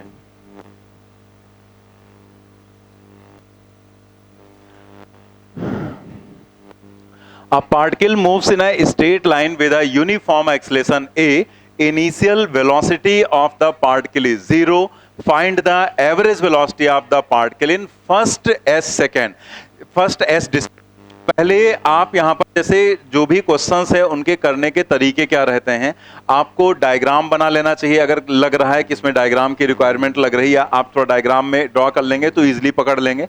देखो, सिर्फ क्वेश्चन करना नहीं है हमें क्वेश्चन को कैसे हम क्वेश्चन में प्रोसीड करते हैं, कैसे आगे बढ़ते हैं, हमें वो सीखना है। ठीक है, जैसे एक होता है कि हम क्वेश्चन कर दिया, आपने छाप लिया यहाँ पर, वो नहीं, आप हमारी बातों पर ध्यान देंगे कि कैसे हम क्वेश्चन पढ़ के आगे बढ़ते हैं, कैसे प्रोसीड करते हैं, वो सीखना है। सिर्फ क्वेश्चन हमें कराना हो तो बहुत जल्दी हो जाएंगे, ठीक है, टाइम भी कम लगेगा, हो भी जाएगा, लेकिन हमें सिखाना है कि किसी भी क्वेश्चन को पढ़ के आगे बढ़ते कैसे उसमें। तो जैसे यहां पर देखा हमने, दो ही तरीके मेन होते हैं क्वेश्चन सॉल्व करने के। एक तरीका ये होता है कि जो चीजें आपको दी गई हैं उनको आप लिख लो और फिर फार्मूला थिंक करो, और दूसरा तरीका होता है कि अगर आपको लग रहा है कोई क्वेश्चन ऐसा, तो आप डायग्राम बनाने की कोशिश करो और उसमें वैल्यूज को लिखो और देन आगे आप बढ़ेंगे। बस दो पूरी यूज करते हैं, ठीक है। तो मैकेनिक्स में खासकर क्या होता है, हमें थोड़ा सा डायग्राम बना के चीजों को करना आसान होता है। A particle moves in a straight line with uniform acceleration. Initial velocity of the particle is 0. तो जैसे यहां पर हमने मार्क कर दिया u is equal to 0. Acceleration a है जो कि कांस्टेंट है। फिर उसने कहा find the average velocity of the particle in first s distance, मतलब पहली s डिस्टेंस, यानी कि स्टार्टिंग से मान लिया यहां पर s डिस्टेंस कंप्लीट हो गई, तो हमें इस डिस्टेंस में एवरेज वेलोसिटी इसकी बतानी है, क्या हो जाएगी, ठीक है। तो अगर हम इस लोकेशन पर मान लें वेलोसिटी v है, जबकि ये हमें नहीं दिया गया, अगर हम ये मान लें तो हमारे पास तरीका क्या है, हम एवरेज वेलोसिटी बड़े आराम से निकाल सकते हैं u plus V divided by 2 से। यही तो सीधे से अप्लाई कर देंगे कि जो v एवरेज होगा वो क्या हो जाएगा, u plus V divided by 2। अब आप यहां पर u की वैल्यू तो आपको 0 मिली गई है कि u क्या है, 0 है, तो हमारे पास क्या आ गया, this is equal to v by 2। अब बस ये v पता चल जाए तो आपको u दिया गया है, a दिया गया है, s दिया गया है, v दिया गया है, कौन सी इक्वेशन, थर्ड। जैसे टाइम नहीं है तो सीधे थर्ड इक्वेशन पे जंप कर जाओ, सीधे थर्ड इक्वेशन अप्लाई करो। तो थर्ड इक्वेशन हम यूज करेंगे v square equal to u square plus 2as। u की वैल्यू क्या है, 0, तो यहां से v की वैल्यू आ जाएगी √2as के बराबर। ये उठाकर यहां √2as डिवाइडेड बाई 2। अगर ये 2 हम अंदर ले जाएं रूट के, तो कोई भी क्वांटिटी रूट के अंदर जाती है तो वो स्क्वायर हो जाती है। तो जैसे अगर आप ये इस 2 को अंदर ले जाएंगे तो ये 2as है, और ये अंदर जाएगा तो ये बन जाएगा 4। आप बाहर निकालोगे फिर से 2 बन जाएगा, वो अंदर जाएगा, स्क्वायर कर देंगे, और ये 2 यहां पर कैंसिल हो जाएगा, यहां पर आ जाएगा 2। तो आंसर हमारा आ गया √as divided by 2, √as divided by 2, second option. Note कर लेंगे इसे।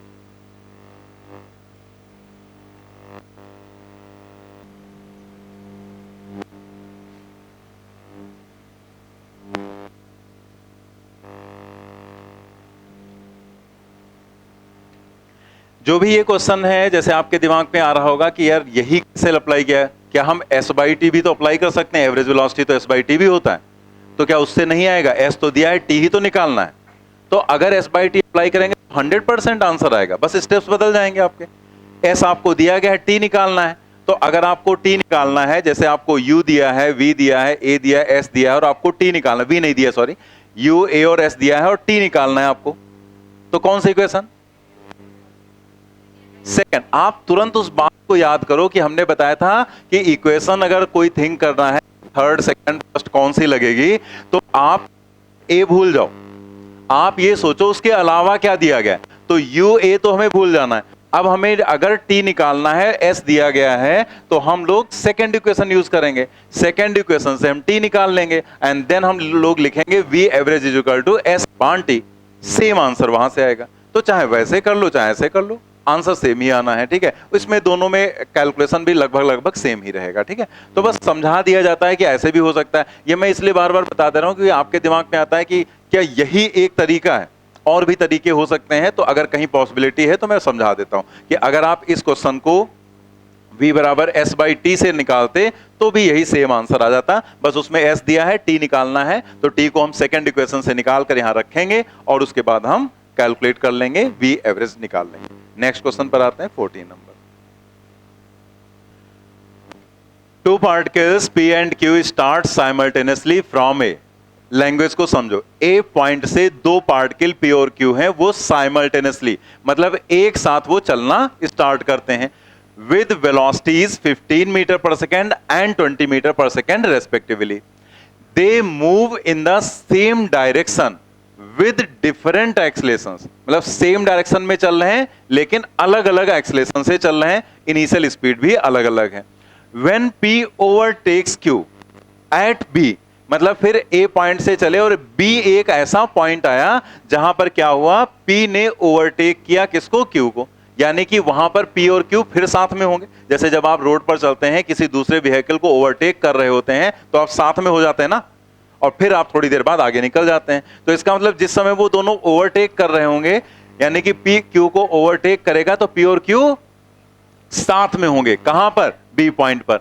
Velocity of P is 30 metre per second, तो वहां पर वेलोसिटी P की क्या है, 30 मीटर पर सेकेंड। तो उसने कहा है Q की वेलोसिटी बताओ क्या होगी। तो पहले हम इसका बनाते हैं डायग्राम, देखते हैं यहां पर। जैसे आप यहां पर देखो कि इस तरीके से हमने यहां पर दिखा दिया कि एक पार्टिकल यहां से चल रहा है, ये A पॉइंट हो गया, ठीक है, और ये एक पार्टिकल यहां पर हो गया जिसको हमने कह दिया यहां पर P है ये, और दूसरा यहां पर है जिसको हमने कह दिया Q, ठीक है, ये P हो गया और ये Q हो गया, ये Q हो गया, P और Q, और A पॉइंट से दोनों ने चलना स्टार्ट किया, A पॉइंट से, ठीक है, ऐसे बना देते हैं यहां पर,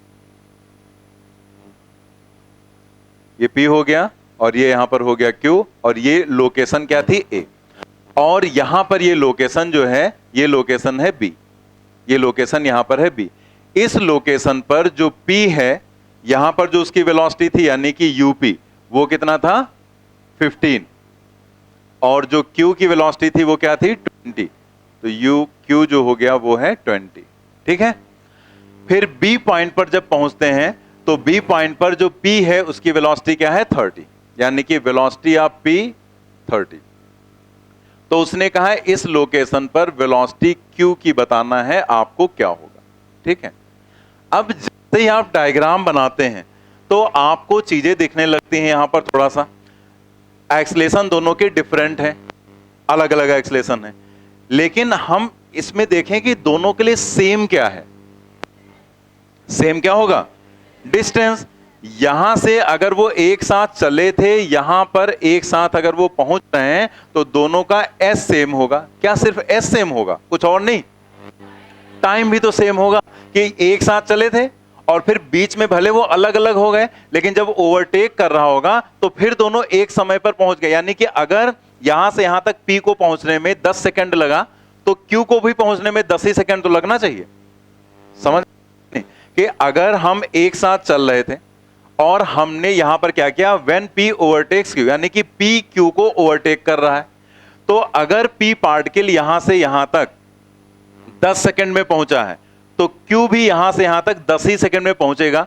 अगर मान लिया इसका टाइम कुछ अलग होगा तो इसका अलग होगा, तो दोनों अलग अलग जगह पर होंगे ना, तो एक जगह पर हैं और एक जगह पर ओवरटेक करते समय साथ में होंगे, तो दोनों का S सेम और दोनों का T same.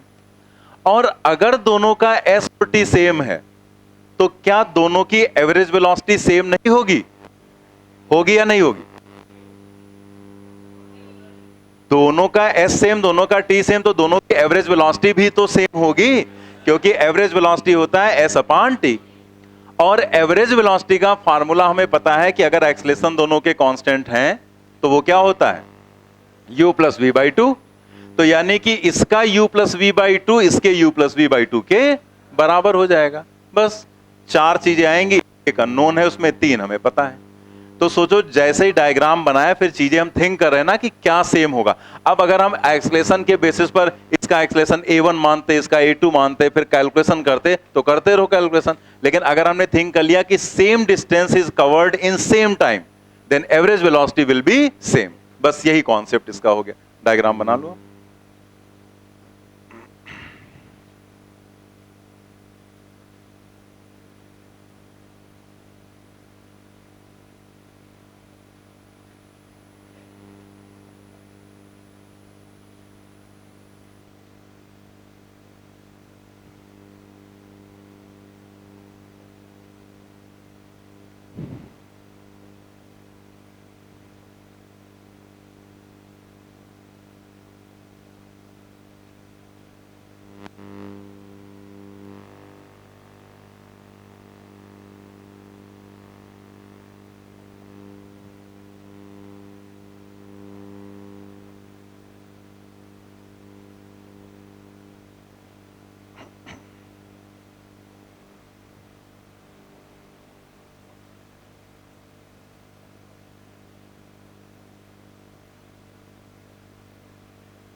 25 metre per second आ जाएगा।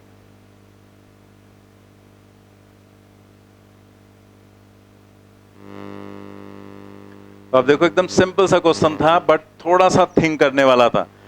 हमने डायग्राम बनाया तो हमें तुरंत समझ में आ गया एस और टी दोनों का सेम है, दैट मीन्स दोनों की एवरेज वेलोसिटी सेम होगी, दोनों की एवरेज वेलोसिटी सेम कर दी। फार्मूला कौन सा लगाया गया? u plus V by two. तो u plus V by two इसके लिए भी, u plus V by two इसके लिए। सॉल्व किया, वी क्यू की वैल्यू आ गई 25।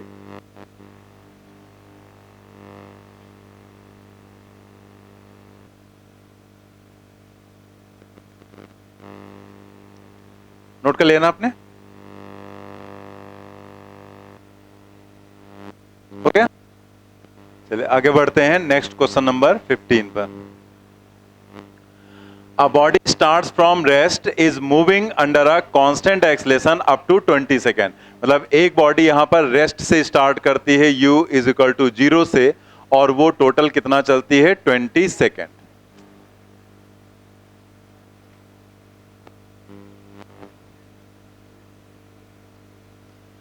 तो ये जो बॉडी है ये कितना चलती है? 20 सेकेंड के लिए यहां तक मान लिया, ठीक है।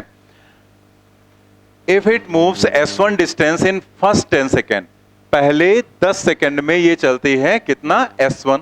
तो मान लिया यहां पर फर्स्ट 10 सेकेंड ले लिया और यहां पर ये डिस्टेंस हो गई s1, ठीक है। ये 10 सेकेंड का हो गया, और देन नेक्स्ट 10 सेकेंड में वो चलती है यहां पर क्या? s2, ठीक है। नेक्स्ट 10 सेकेंड में वो चल रही है s2। तो उसने कहा है s2 की वैल्यू क्या होगी s1 के टर्म में? जल्दी बताओ। थर्ड ऑप्शन, क्योंकि हम लोगों ने क्या देखा यहां पर कि u 0 है, एक्सलेशन कांस्टेंट है, कांस्टेंट एक्सलेशन, तो रेशियो क्या होगा? 1:3:5 का। तो हम यहां लिख देते हैं हिंट के लिए, as u is equal to 0, a is equal to constant and time intervals are equal. So S1 is to S2 is equal to 1:3, ठीक है। तो 1:2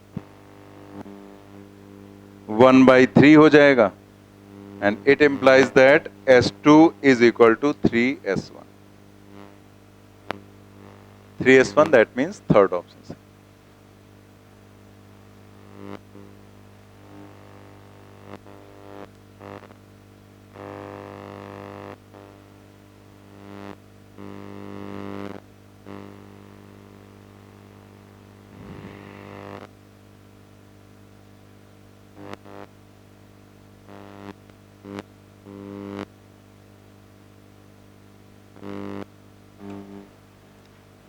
क्लियर हो गया ना? तो ये कुछ लिखने की इसमें जरूरत नहीं थी, क्योंकि हमें समझाना था तो हमने लिखा। बाकी आपको यहीं से समझ में आ गया था कि दोनों टाइम इंटरवल्स इक्वल है, u0 एक्सलेशन कांस्टेंट, तो s1 और s2 जो रेशियो हो जाएगा वो सीधे समझ में आ गया था कि s1 अपान s2 क्या हो जाएगा? 1:3, 1:3:5 का रेशियो होता है, तो s2 इज इक्वल टू क्या हो गया? 3s1। एक लाइन में उसका आंसर आ गया यहाँ पर, ठीक है। तो चलिए आज हम लोग इतना रखते हैं। फिर एक एक पॉइंट, ये नहीं कि अभी यहां पर धीमे धीमे चल रहा है तो हम एक दिन बैठेंगे आराम से कंप्लीट कर लेंगे। हमने आपको पहले बता दिया था कि हम ये मोशन इन 1D नहीं पढ़ा रहे हैं आपको, हम आपका बेस तैयार कर रहे हैं। जो जो पॉइंट्स हैं, हर पॉइंट, एक एक पॉइंट ध्यान से समझना, जैसे समझाया गया रिवाइज करना, क्वेश्चंस अपने आप करना यहां पर जैसे आपको बताए गए हैं उनको, ठीक है।